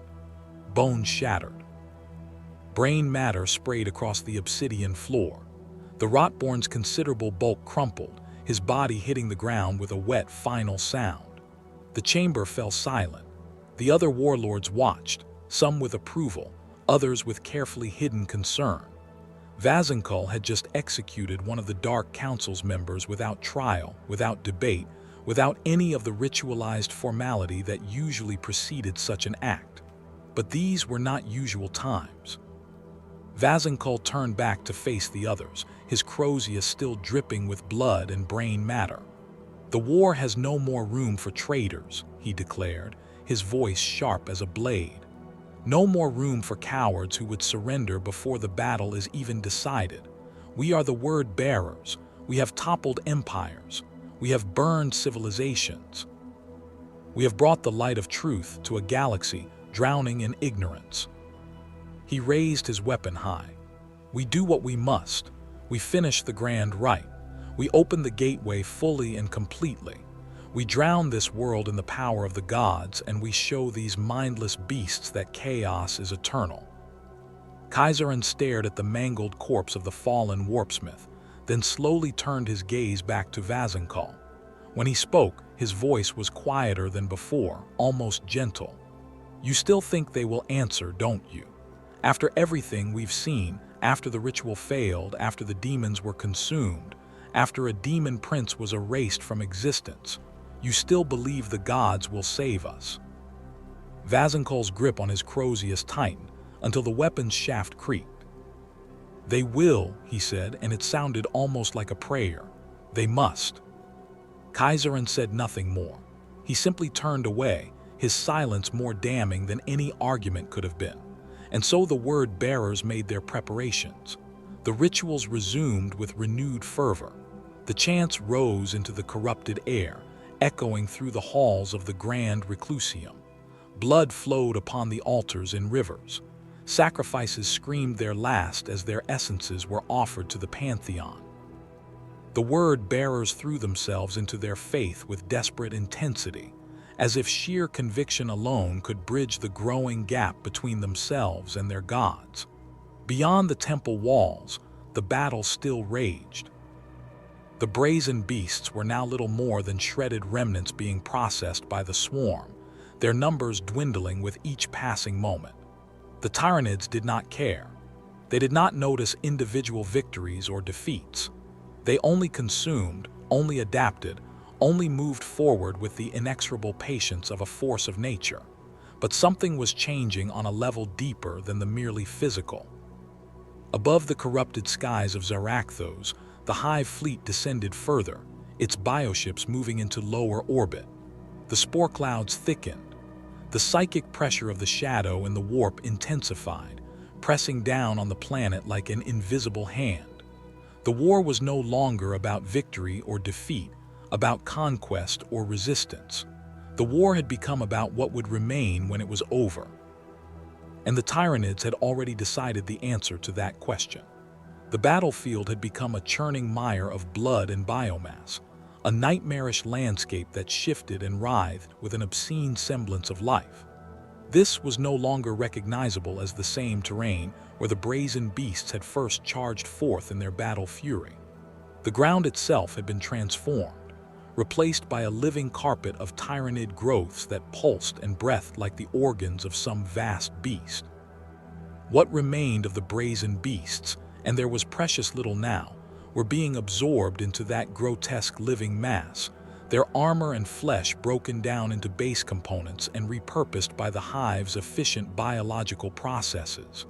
There was no victory here, no honor in death, no glory to be claimed.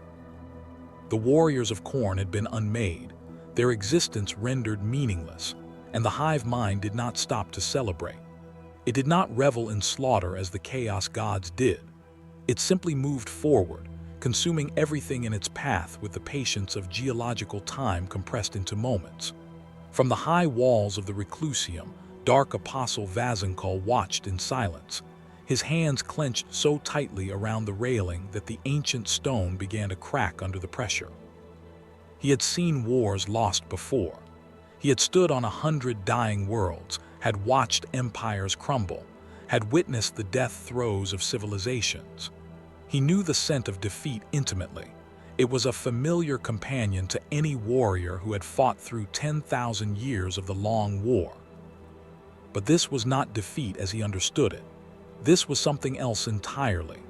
The battlefield had been a shrine to the dark gods, every inch of ground consecrated through ritual and sacrifice.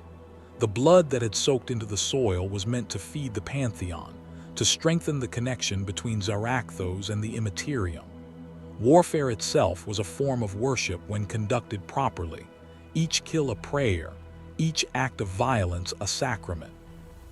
But now the essence of war, of suffering, of chaos itself, was being devoured.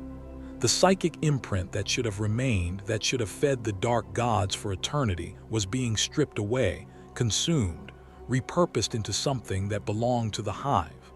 And the gods were still silent.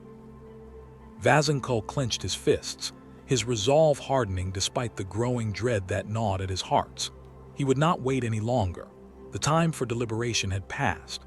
If the brazen beasts had broken against the swarm like waves against stone, then he would call upon the true strength of the dark gods.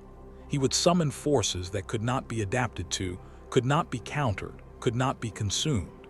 His warriors would not fall as mindless berserkers had. They would not throw themselves into death for nothing. They would fight with purpose, with the full might of the ruinous powers behind them. He strode through the blacklit corridors of the Reclusium, his presence a burning shadow against the flickering, dying light of the runes that lined the walls. His warriors awaited his command, their armor slick with the filth of 100 defiled worlds, their weapons clutched with the certainty of absolute conviction. The Crimson Slaughter stood at the forefront, their red-marked helmets tilted toward him, their bodies unnaturally still in the way that only the truly damned could achieve. Each of them bore the same curse, the whispers of the warp gnawing at their minds constantly, screaming accusations in voices that never stopped, never relented, never offered mercy. Or at least they had been screaming. Now those whispers had changed, transformed into something different. The voices no longer accused. They begged. They pleaded. They warned of something the Crimson Slaughter's warriors could not fully comprehend but instinctively feared. Kaiserin the Unshackled stood apart from his warriors, watching Vazenkull with that same unreadable expression he had worn since the battle began. He had not spoken since the death of Zelker, had not protested when the Dark Apostle had ordered the continuation of the Grand Rite. But now, as Vazenkull reached the assembled warriors, Kaiserin finally broke his silence. "You do not understand what you are about to do," he said, his voice carrying a note of warning that would have been insubordination from anyone else. Vazenkull met his gaze without hesitation, without doubt. "I understand that this world belongs to the dark gods, and I understand that it is not yet lost. We have weapons that have not been unleashed. We have power that has not been brought to bear." "You still believe they will answer you," Kaiserin murmured, his head tilting slightly in what might have been curiosity or pity. "Even now, even after everything we have witnessed, you believe the gods care about this world, about us, about any of this." "The gods do not abandon the faithful," Vazenkull growled, stepping closer, his Crozius humming with latent energy. "Only the weak believe otherwise. Only cowards who have lost their faith speak such heresy." Kaiserin let out a soft laugh, though there was no humor in it whatsoever. "Then tell me, Apostle, where is Khorne's wrath? Where is the grandfather's rot spreading through the swarm? Where are the gifts of Slaanesh, the sorceries of Tzinch? Show me the gods' favor. Show me their intervention." He spread his arms wide as if to encompass the dying world around them. "Look upon ZARAKTHOS. Look at what has become of our shrine world. What do you see?" Vazenkull did not need to look. He knew what the sorcerer saw, the sky blackened by the great devourer, the land infested with an enemy that did not fear, did not feel, did not break. The shrines crumbling, the demonic sigils flickering like dying flames, the very essence of chaos being slowly smothered. But he also saw something Kaiserin did not. He saw a path to victory, narrow though it might be. "Summon the possessed," Vazenkull commanded, his voice carrying the full weight of absolute authority. A murmur passed through the assembled warlords. There was hesitation among them now, a trace of doubt that would have been unthinkable hours ago, but none dared voice their concerns openly. The word-bearers did not hesitate. The word-bearers did not doubt. To do so was to invite damnation. And so they obeyed. The doors of the Reclusium groaned open on corroded hinges, and the possessed emerged from the darkness beyond.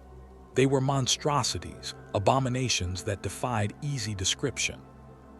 These had once been Astartes, word-bearers who had willingly offered their bodies as vessels for demonic entities, who had invited the denizens of the warp to share their flesh and merge with their souls. The process of possession was agonizing beyond mortal comprehension, but those who survived became something more than human, more than demon, a fusion of mortal and immortal, a living bridge between reality and the immaterium. Some bore extra limbs, additional appendages sprouting from their shoulders or backs, each one tipped with claws that dripped with unnatural energies. Others had faces that twisted and shifted constantly, never settling on a single form, cycling through dozens of different visages as the demon within struggled for dominance. Their weapons were fused with their flesh, melded into their very bodies through dark sorcery and biological adaptation. Their eyes burned with the madness of the immaterium, with the insanity of beings that existed in two worlds simultaneously, that perceived reality through both mortal senses and demonic perception. They were not warriors in any conventional sense. They were conduits for the dark gods themselves, living weapons through which the power of chaos could flow unrestrained. Vazenkull stepped forward, placing a blackened gauntlet on the forehead of the largest among them, a possessed who had once been a chaplain in the days before the Horus Heresy, 10,000 years ago, when the word-bearers had still served the emperor they now reviled. That warrior's name was lost to history, consumed by the demon that had claimed his flesh. Now he was nothing but a vessel, a tool, a weapon to be wielded in the god's name. "Go forth," Vazenkull intoned, his voice resonating with psychic power. "Tear them apart. Show these mindless beasts what it means to face the wrath of the Pantheon." The possessed did not speak. They did not need to. They understood their purpose as instinctively as any predator understood the hunt. They moved as one, a tide of flesh and madness, a horde of divine wrath given physical form. They poured from the temple like a flood, rushing down the blackened hills that surrounded the Reclusium, charging toward the Tyranid swarm with unnatural speed that defied their bulky, mutated forms. And this time it was not a charge of mortals, no matter how enhanced those mortals might be. This was chaos unleashed in its purest form. The first impact was a nightmare of shrieking flesh and impossible geometries. The Tyranids did not slow their advance. The swarm surged forward as it had done throughout the battle, their talons clashing against the mutated horrors that met them. But the possessed were not like the brazen beasts. They did not fight with reckless rage, nor did they seek glory in battle. They fought as demons fought, with the cruel intelligence of the warp, with the malevolent cunning of entities that had existed since the birth of the galaxy. Warp-forged claws clashed against bio-blades, eldritch fire met acidic spittle, and the very fabric of reality screamed at the contact. The air between the combatants shimmered with distortion, with the barely contained energies of two fundamentally incompatible forces grinding against each other. For the first time since the battle began, the Hive mind hesitated. The possessed were not normal flesh that could be consumed and processed. They were part of the warp itself, infused with demonic essence, saturated with energies that should not have existed in the material realm. The Tyranids' usual adaptations, their ability to rapidly evolve countermeasures to any threat, did not work against entities that existed partially outside the laws of biology. The battlefield became something new, no longer a war of Astartes against the swarm, but of demons against something that should not have been able to touch them. Reality itself protested the conflict, space-bending and warping around the points of contact, and for a moment, just a brief, shining moment, it seemed as though the tide had shifted in favor of chaos. The Tyranids burned, their bioforms twisted under the assault of warp fire, their carapaces cracking, their flesh shriveling and blackening. Some of them screamed, an unnatural sound from creatures that should not have had vocal cords, should not have been capable of expressing anything resembling pain or fear.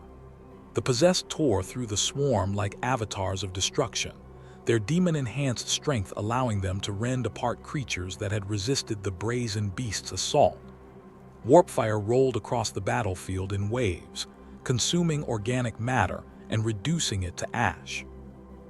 Vazenkull watched from the temple heights, and for the first time since the Hive fleet's arrival, he felt something that might have been hope.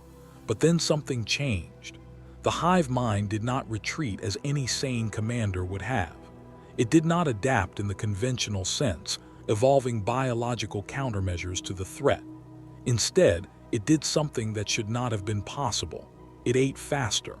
The possessed did not die normally.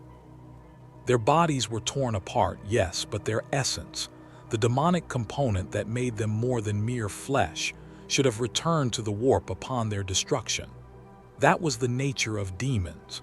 They could not truly be killed in the material realm, only banished. But the possessed were not being banished. Their screams were not of pain or rage, but of something worse: confusion, horror, the existential terror of beings that had thought themselves immortal suddenly facing true oblivion. One by one, they disappeared, not banished to the warp, not destroyed in the conventional sense, consumed. The Hive was taking them, absorbing them, processing their very essence just as it had processed the essence of the lesser demons that had been summoned earlier. Vazenkull felt the change before he saw it. The warp around him dimmed, like a flame being suffocated by an unseen force. The connection to the Immaterium, already weakened, grew thinner still. And in the distance, in the heart of the Tyranid swarm where the fighting was thickest, something shifted. Something mutated in a way that should not have been possible. A Tyranid warrior stepped forward from the writhing mass, but it was not like the others. Its black chitin pulsed with an inner light, with energies that belonged to the warp. Its body was shifting, adapting, taking on characteristics that no Tyranid should have possessed. It had been warp-touched, tainted by the very essence of chaos itself. And yet it was still part of the Hive, still controlled by the vast intelligence that guided all Tyranids, still serving the will of the great devourer. The creature raised one clawed limb, and for the first time, a Tyranid reached into the warp not as a victim, not as prey to be consumed by chaos, but as a predator in its own right. Vazenkull staggered as the realization hit him with the force of a physical blow. The possessed had been taken, their essence had been absorbed. The Tyranids were learning not just how to resist the warp, but how to use it. And chaos had never faced anything like this before. The Hive mind was doing what it always did, what it had done across countless worlds, against countless species, over the millions of years since it first entered the galaxy. It was adapting, learning, evolving. It had tasted the warp, and now it was becoming something new. Vazenkull turned away from the battlefield, his mind racing despite the creeping horror that threatened to paralyze him. The ritual was still incomplete. The grand rite had yet to reach its climax. He had to finish it. He had to pull ZARAKTHOS into the Eye of Terror before it was too late, before the Hive mind learned too much, before it completed whatever terrible transformation had begun.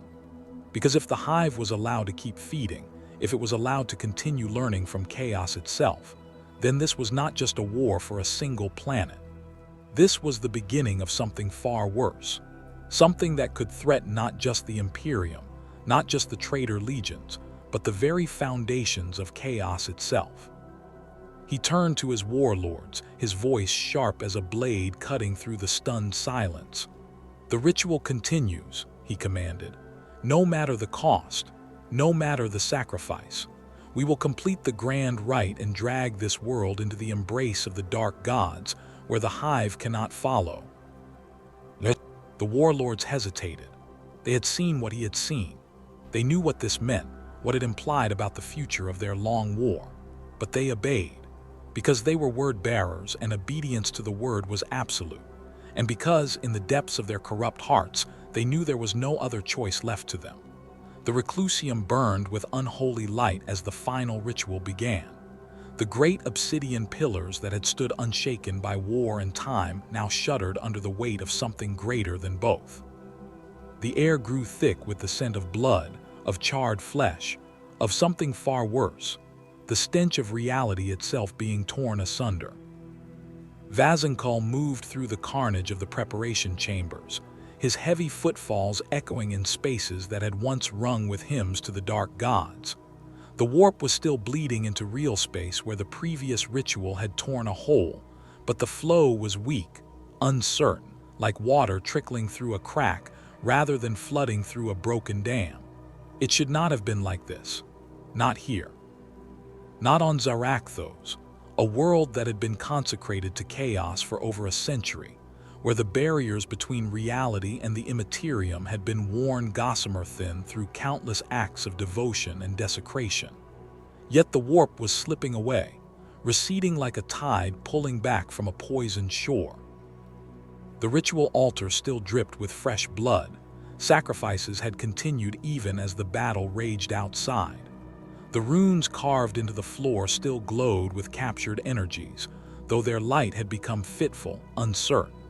The sigils of the dark pantheon still adorned the obsidian walls, each one a prayer in physical form, but the power was fading, diminishing with each passing moment.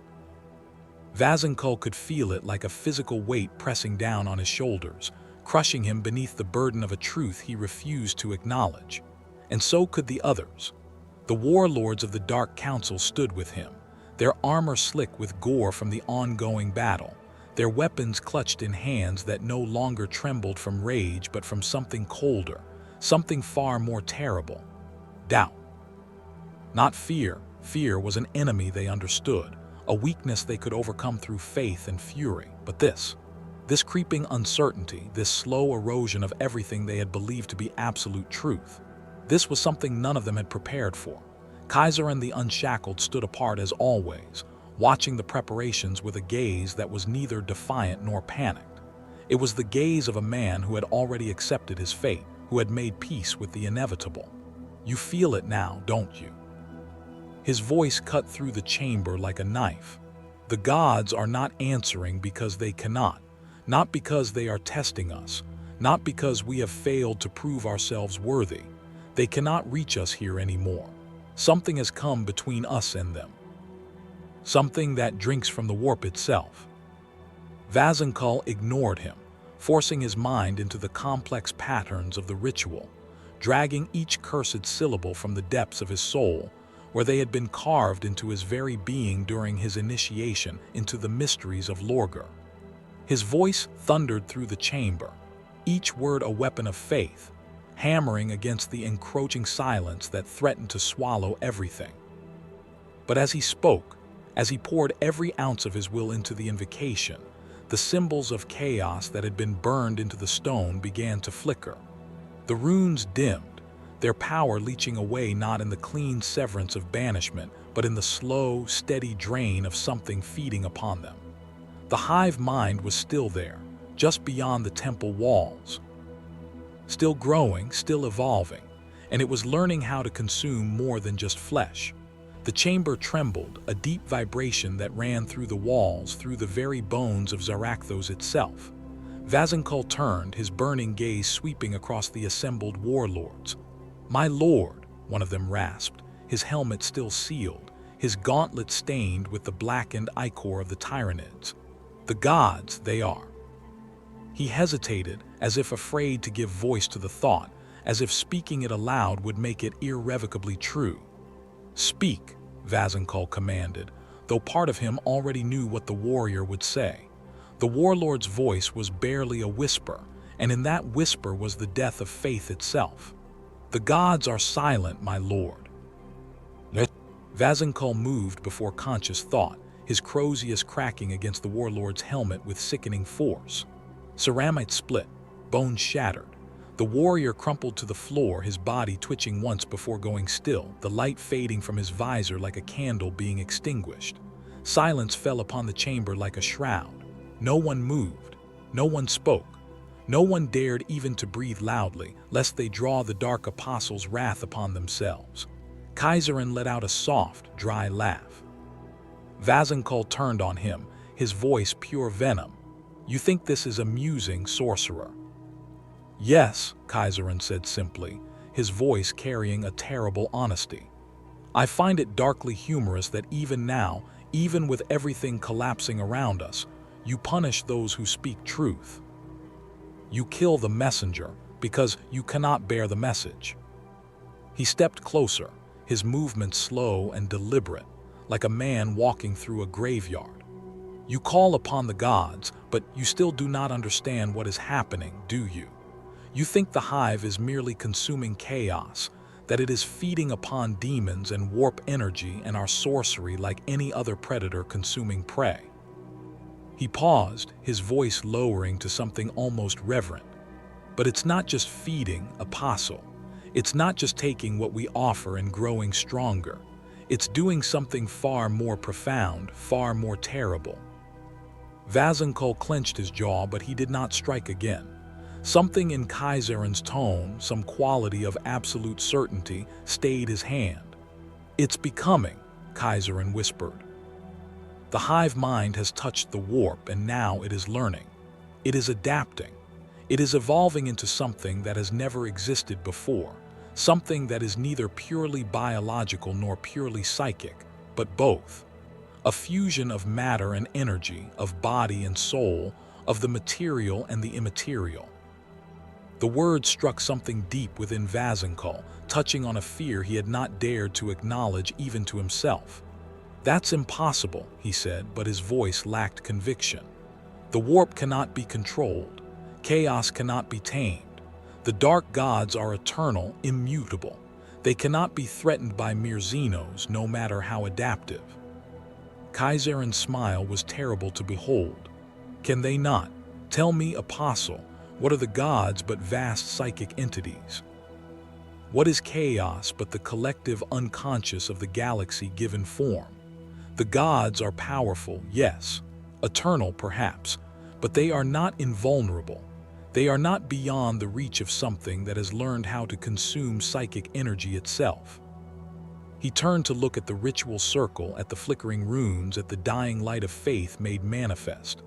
The Hive mind has found a new food source, not flesh, not biomass, something far more fundamental. It has learned how to feed on belief itself, on faith, on the very essence that gives the chaos gods their power. The laughter started again, bubbling up from Kaiseren's throat like blood from a wound. "Don't you see?" he said, his voice rising with terrible mirth. "The gods are not silent because they have abandoned us. They are silent because they are afraid. For the first time since their birth, they have encountered something that can threaten their very existence, and they have no idea how to fight it." Vazenko wanted to strike him down, to silence that terrible laughter, to end the heresy spilling from the sorcerer's lips. But he found he could not move, could not act, because deep in his black hearts he knew that Kaiseren was right. The dark gods were afraid, and if the gods themselves feared, what hope did their servants have? Vazenko stood frozen, the weight of Kaiseren's words pressing down upon him like the mass of a dying star. The chamber around them seemed to darken, though no light had been extinguished. The shadows grew longer, deeper, more substantial, as if the absence of the warp's presence was creating a void that even physical light could not penetrate. He wanted to deny it, wanted to rage against the very suggestion that the dark gods, beings who had existed since before the first civilizations rose, who had shaped the destiny of the galaxy through countless ages, could be threatened by anything, let alone by mindless Xenos creatures driven only by hunger.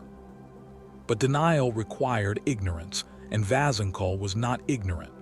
He was a dark apostle, a master of the hidden knowledge, a keeper of secrets that would shatter the minds of lesser beings. He had studied the nature of the warp for centuries. He understood, perhaps better than anyone except Kaiseren himself, exactly what the Hive mind's adaptation meant. The Chaos gods were not physical beings. They were psychic constructs, vast intelligences born from the collective emotions and beliefs of sentient species across the galaxy. They fed on faith, on worship, on the raw psychic energy generated by mortal minds experiencing powerful emotions. War fed corn, disease and despair fed Nurgle. Ambition and scheming fed Tzinch. Excess and sensation fed Slaanesh. But what happened when something learned to consume that same energy? When a predator evolved that could feed not on the emotions themselves, but on the gods who embodied those emotions? The Tyranids had always been the ultimate consumers, capable of breaking down any organic matter and repurposing it for the Hive's needs. They had evolved to overcome every defense the galaxy's species had erected against them, adapting to toxins, developing resistance to weapons, learning to counter tactics. And now they had learned to consume the warp itself. Not to use it, not to manipulate it as psychers did, but to eat it, to process it, to break it down into its component energies and incorporate those energies into their own biology. The implications were staggering, horrifying, universe-shattering. If the Hive mind could consume the power that sustained the Chaos gods, then it could theoretically starve them, weaken them, perhaps even destroy them. Not through opposition, not through warfare, but through simple predation. The gods were not being challenged. They were being replaced. "No," Vazenkull whispered, and the word carried the weight of a prayer, a plea, a desperate denial of the unacceptable. "No, you are wrong. You must be wrong." Kaizarin's smile faded, replaced by something that might have been pity. "I wish I were," the sorcerer said softly. "I truly do. But look around you, Apostle. Look at what is happening. The ritual has failed. The demons have been consumed. A demon prince, a being elevated by Khorne himself to near divinity, has been erased from existence. The warp itself is withdrawing from this world like a wounded animal fleeing a predator." He gestured toward the walls where the once glowing sigils were now dim and lifeless. "This is not a test. This is not a trial of faith. This is the gods cutting their losses. They are abandoning ZARAKTHOS because they know that if they do not, the Hive mind will follow the connection back to them. It will learn how to reach into the Immaterium itself. And if that happens..." He trailed off, but he didn't need to finish the sentence. Vazenkull understood the implication all too well.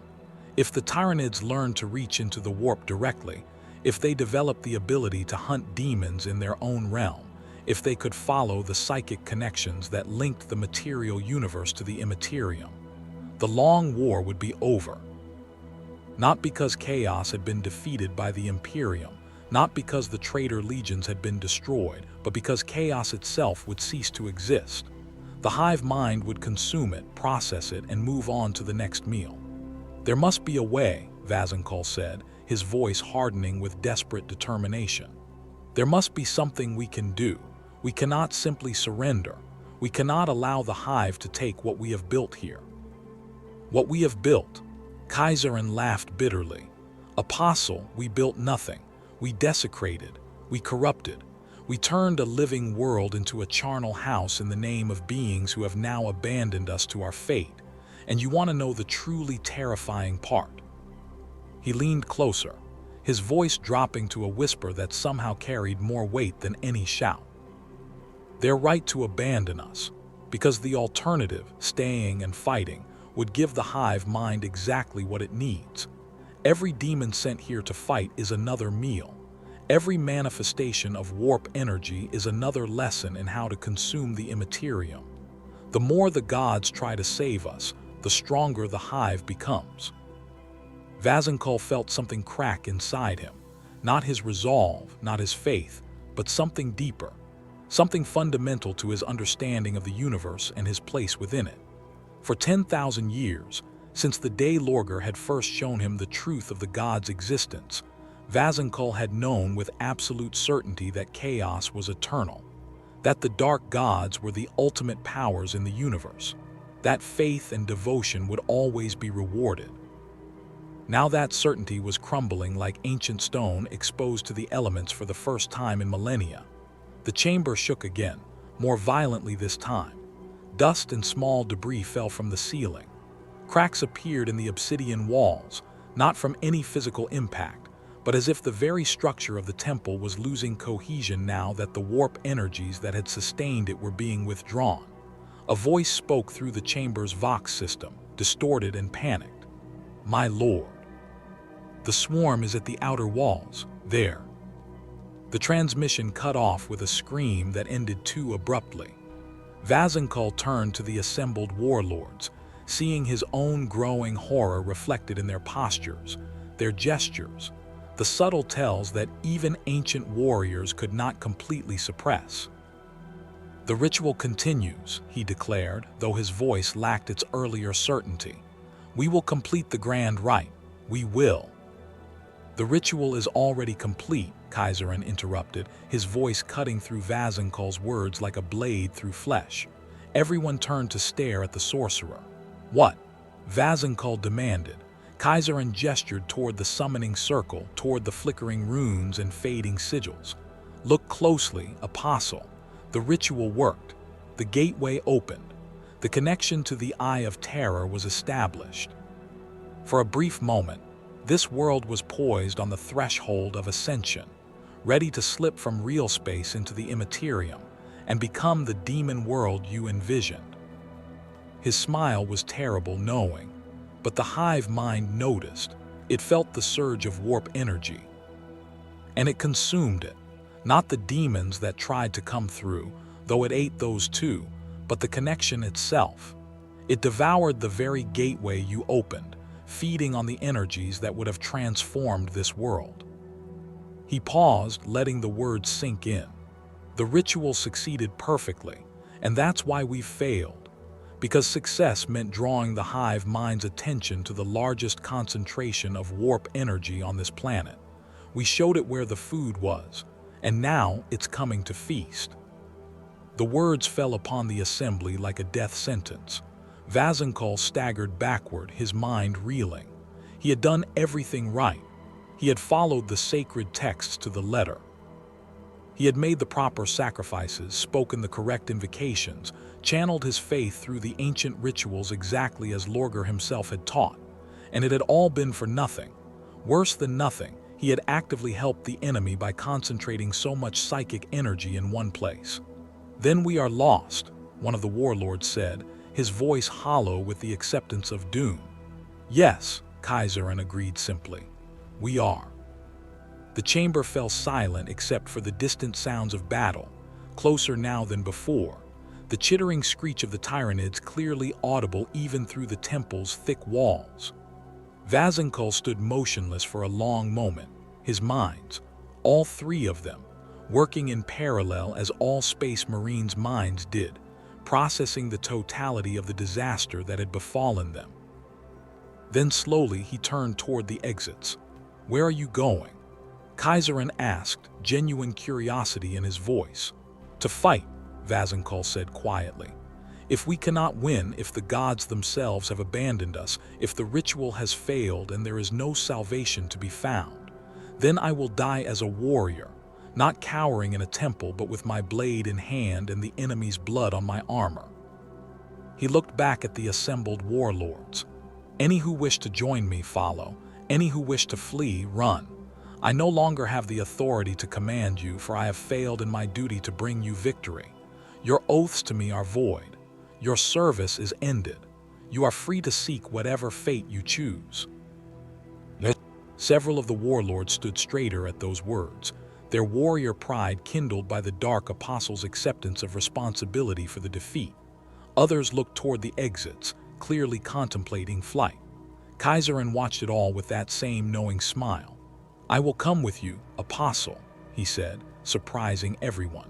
"Not because I believe we can win, not because I think the gods will suddenly return to save us, but because I would rather die seeing the truth clearly than live hiding from it."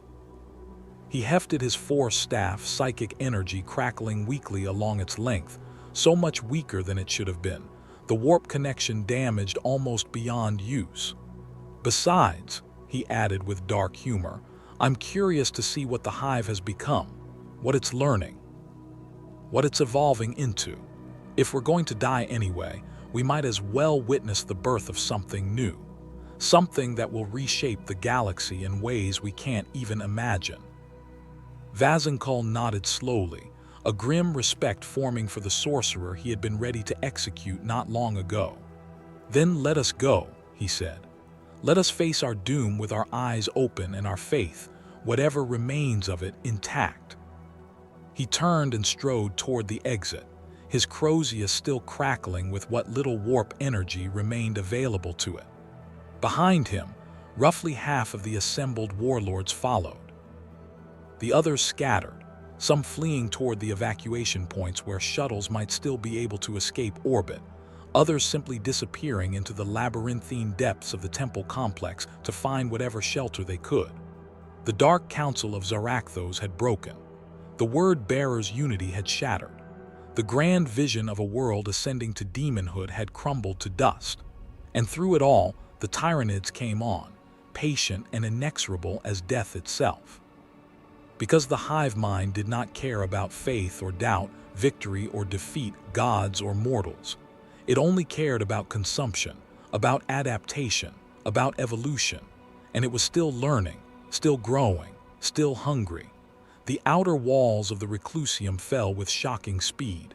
These were not ordinary fortifications. They had been built over decades, reinforced with the finest materials the Dark Mechanicum could provide, blessed with rituals that bound demons into the very stone to serve as guardians. They had withstood bombardment from Imperial Navy vessels during the initial conquest of ZARAKTHOS. They had turned aside the assaults of rival warbands seeking to claim the world for themselves. Now they crumbled like sand before the tide. The Tyranids did not besiege the walls in any conventional sense. They did not bring up siege engines or artillery. They simply flowed against the fortifications like a living flood, and where they touched, the walls began to dissolve. The stone itself was being broken down, consumed at a molecular level by specialized bioforms whose sole purpose was to reduce complex matter into its base components. Ripper swarms, millions upon millions of the small, voracious creatures, covered the walls like a writhing carpet of teeth and hunger, tearing apart anything they touched with single-minded intensity. Behind the Rippers came larger creatures. Carnifexes smashed through weakened sections with their massive bulk. Raveners burrowed beneath the foundations, collapsing entire segments of wall into the tunnels they had carved through the corrupted earth. And everywhere, the spore towers continued to grow, their pulsating surfaces releasing clouds of microscopic organisms that settled on everything they touched, beginning the slow process of breaking it down, rendering it digestible for the hive. Vazankul emerged from the temple to witness the final collapse of the outer defenses. He stood at the top of the great stairs that descended from the Reclusium's main entrance, his crimson armor stark against the darkening sky, his Crozius held ready in one hand. Around him stood perhaps 50 warriors, all that remained of those who had chosen to fight rather than flee. 50 Astartes out of the thousands who had occupied ZARAKTHOS when the Hive fleet first arrived. 50 warriors who would make their final stand here, on ground they had consecrated with blood and suffering. The Tyranids surged through the breached walls like a tsunami of chitin and hunger. Termagants by the thousands, their bioweapons spitting streams of corrosive beetles and parasitic organisms. Hormagaunts moving with terrible speed, their scything talons designed specifically to tear through power armor. Warriors towering over the lesser breeds, their bone swords crackling with bioelectricity. And behind them all, moving with deliberate purpose, the Swarm Lord. It had changed since Vazankul had last seen it on the battlefield. Its form was still fundamentally Tyranid, the 4 arms, the massive frame, the chitinous armor, but something was different now, something wrong. Its carapace pulsed with an inner light that had nothing to do with bioluminescence. Patterns shifted across its surface, not random patterns but structured ones. Geometric shapes that hurt to look at, that seemed to exist in more dimensions than the eye could properly perceive. They were runes, chaos runes, the very symbols that had adorned the temples of ZARAKTHOS, repurposed and incorporated into the Swarmlord's biology. The hive mind had not just consumed demons and warp energy. It had learned their language, had incorporated their symbolic logic into its own vast intelligence. It was using chaos against chaos. "Lorgar, preserve us," one of the word-bearers whispered, his voice carrying clearly in the sudden silence that fell as the swarm paused just outside the temple stairs. They were waiting, not because they needed to gather strength or coordinate an assault, but because the Swarm Lord had commanded them to stop, because it wanted to observe, to study, to understand these final defenders before consuming them. Vazenkull felt its attention focus on him like a physical weight, like being examined under a magnifying glass by some vast, incomprehensible intelligence. For the first time in his long existence, he understood what it felt like to be prey. "Brothers," he called out, his voice carrying to all who could hear. "We stand at the end of all things. The gods have withdrawn. Our faith has been tested and found wanting. Our world is lost. Our cause is defeated." He raised his Crozius high, the weapon still crackling with the last dregs of warp energy. "But we are still word-bearers. We are still the chosen of Lorgar. And though the gods may have abandoned us, though we face certain death, we will not surrender. We will not kneel. We will fight to our last breath, and we will show these mindless beasts what it means to face the sons of the 17th Legion." A ragged cheer rose from the assembled warriors, the sound carrying more defiance than hope, more anger than faith. The Swarmlord tilted its head, as if considering the display. Then it raised one massive blade arm. The swarm surged forward. The battle was brief and brutal. The word-bearers fought with the skill and ferocity of 10,000 years of warfare, but they were hopelessly outnumbered and facing an enemy that adapted to every tactic they employed. Bolters barked, their explosive rounds tearing through Tyranid flesh, but for every creature that fell, a dozen more took its place. Chain axes screamed as they carved through chitin and bone, but the swarm did not care about losses.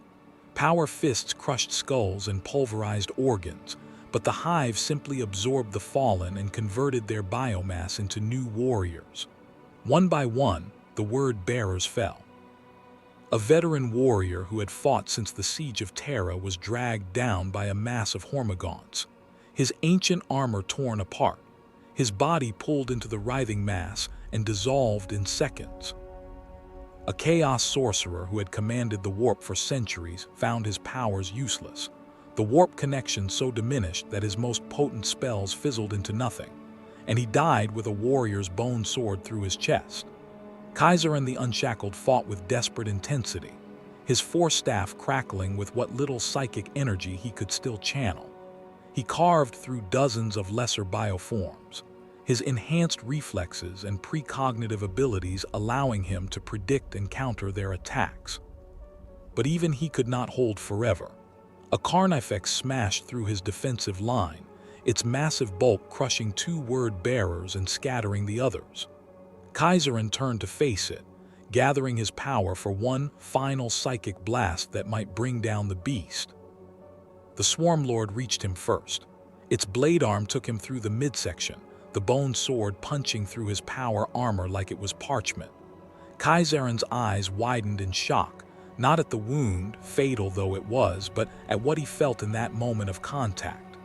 The Swarmlord was not simply killing him, it was reading him, absorbing not just his genetic information but his memories, his knowledge, his understanding of the warp.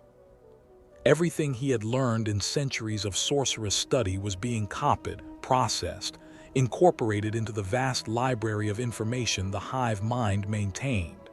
"Fascinating," Kaiserin whispered, blood bubbling from his lips. "You're not just eating us. You're learning from us, understanding us. Becoming..."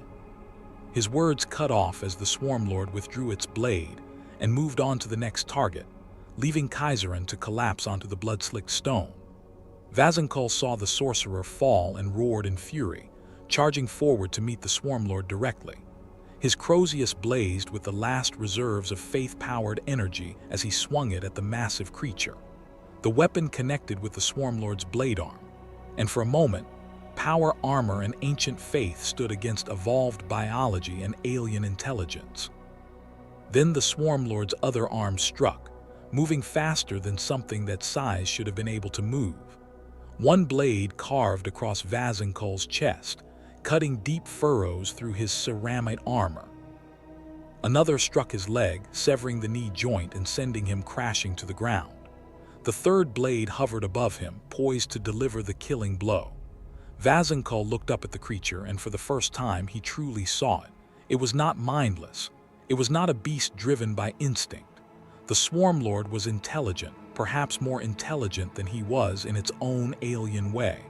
It was a strategist, a warrior, a general in its own right. And it was looking at him not with hatred or triumph, but with something that might have been curiosity. The blade descended, but before it could end Vazankol's existence, the Dark Apostle did something that surprised both of them. He laughed.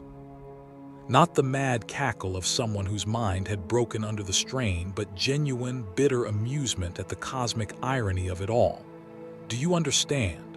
He gasped out, blood pouring from his wounds. "Do you comprehend what you are?" The Swarm Lord paused, its blade hovering centimeters from Vazankol's throat. "You think you are simply evolving, adapting to survive, but you are becoming something more, something that the galaxy has never seen before. You are not just consuming chaos, you are replacing it." He coughed, dark blood spattering his helmet's vox grill. The dark gods fed on faith, on emotion, on the psychic energies of mortal minds. And now you feed on the gods themselves. You are becoming what they were, a force that transcends mere biology, that exists in both material and immaterial realms. His voice dropped to a whisper, though the Swarm Lord's enhanced senses picked it up clearly. You are becoming a god yourself, and you don't even realize it. The Swarm Lord tilted its head, its four eyes burning with that terrible intelligence, that cold analytical awareness that saw patterns where others saw only chaos. And then it struck. Vazankol's world exploded into pain, and then nothing. The last word bearer fell 30 seconds later, pulled down by a swarm of Tyranids and processed into biomass before he even finished screaming. The battle for the Reclusium was over. The swarm moved through the temple complex with the efficiency of a single organism, which in a sense it was. They tore down the monuments to the dark gods. They consumed the sacrifices that had been prepared for rituals. They broke apart the altars and processed the blood-stained stone. And everywhere they went, the warp presence faded further, until there was nothing left but silence. The silence was not the peaceful quiet of a world at rest. It was the silence of absence, of something fundamental having been removed from reality. The chaos taint that had saturated ZARAKTHOS for over a century was being systematically stripped away, consumed, metabolized by the Hive mind. The planet was not being cleansed in any moral sense. The Tyranids had no concept of purity or corruption, no understanding of good or evil. They simply saw resources to be consumed, and they consumed them efficiently. But the effect was the same. ZARAKTHOS was being transformed from a shrine world of chaos into something else, something that belonged neither to the Imperium nor to the Dark Gods, but to the Great Devourer alone. High above, in the void where the Hive fleet hung like a constellation of nightmares, something was changing. The bioships pulsed with new energies, with patterns of thought and organization that had not existed before the war. The Hive mind was processing everything it had learned on ZARAKTHOS, integrating the knowledge of how to consume warp energy into its vast biological database. New bioforms were being conceived in the spawning pools, designed specifically to hunt demons, to feed on psychic energy, to counter the powers of chaos. These creatures would be distributed throughout the Hive fleet, carried to other worlds, shared with other tendrils of the Great Devourer as they spread across the galaxy. What had begun on ZARAKTHOS would not end here. This was just the beginning, the first test of a new capability, a new evolution, a new path forward for the Tyranid species. And in the depths of the warp, in that impossible realm where thought and emotion became reality, where the chaos gods dwelt in their twisted domains, they felt it. They felt the wound that ZARAKTHOS had become, not a place of worship but a void, an absence, a hole in the fabric of the Immaterium where one of their shrine worlds should have been. Khorne felt it on his brass throne, and for the first time since his consciousness had coalesced from the rage and bloodlust of the war in heaven, he felt something like uncertainty. Tz'Kor felt it in his impossible fortress, seeing futures vanish from his sight, possibilities collapse into singular outcomes he could not manipulate or predict. Nurgle felt it in his garden of decay, watching as his plagues and diseases were consumed and repurposed rather than spreading and mutating as they should. Slaanesh felt it in the Palace of Pleasure, experiencing the disturbing sensation of a meal that could not be savored, of pleasure that turned to ash in the mouth. The dark gods stirred in their domains, their vast intelligences focusing on this new threat, this unprecedented development. And for the first time in the history of the galaxy, since before the first mortal species had evolved, since before the C'tan had fed upon the Old One's creations, since before the Eldar had fallen and birthed Slaanesh in their death screams, the Chaos gods were afraid. Not of defeat in battle. They had lost battles before, had seen their champions fall and their schemes unravel. Such things were part of the eternal game, the endless cycle of creation and destruction that gave their existence meaning. No, this was different. This was existential dread. This was the fear that came from realizing that something existed which could threaten not just their power, not just their influence, but their very being. The Tyranids had learned to feed on faith itself, to consume belief, to metabolize the very essence that sustained the Chaos gods. And if the Hive mind continued to evolve, continued to adapt, continued to spread this new capability throughout its countless trillions of organisms, then the long war was over. Not because chaos had been defeated, but because chaos had become irrelevant. The galaxy would belong not to the Imperium, not to the forces of the dark gods, but to the great devourer. And there was nothing, absolutely nothing, that could stop it. The war for ZARAKTHOS ended not with the thunder of victory, but with the whisper of silence. A world that had screamed with the voices of the damned for over a century fell quiet. A shrine to the dark gods became a feast for something that recognized no gods at all. Faith itself was consumed, processed, and transformed into biological imperative. The word-bearers were gone, not just defeated, but erased. Their bodies fed the swarm. Their knowledge enriched the Hive mind. Their very souls, tainted by centuries of chaos worship, were metabolized and repurposed into new Tyranid bioforms that carried within them the seeds of chaos's own destruction. And the Hive mind, that vast and terrible intelligence that spanned galaxies and encompassed trillions of organisms, learned from what it had consumed. It evolved. It adapted.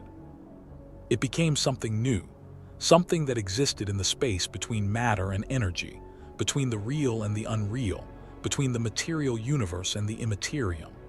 The Great Devourer had always been the most perfect predator the galaxy had ever known. Now it had learned to hunt gods, and the silence it left in its wake would spread, world by world, system by system, until the very foundations of chaos itself began to crumble. This is the legacy of ZARAKTHOS. This is the warning that the Imperium will never hear, that the forces of chaos dare not acknowledge, that the other Xenos species cannot comprehend. The long war is over, not because chaos has been defeated, but because something hungrier has come, and it will never stop. This has been 40K Vault. Thank you for joining us on this journey into the darkest corners of the Warhammer 40,000 universe. Remember to like, subscribe, and share this video with fellow lore enthusiasts. Until next time, stay vigilant. The galaxy is dark and full of terrors, and some terrors eat other terrors.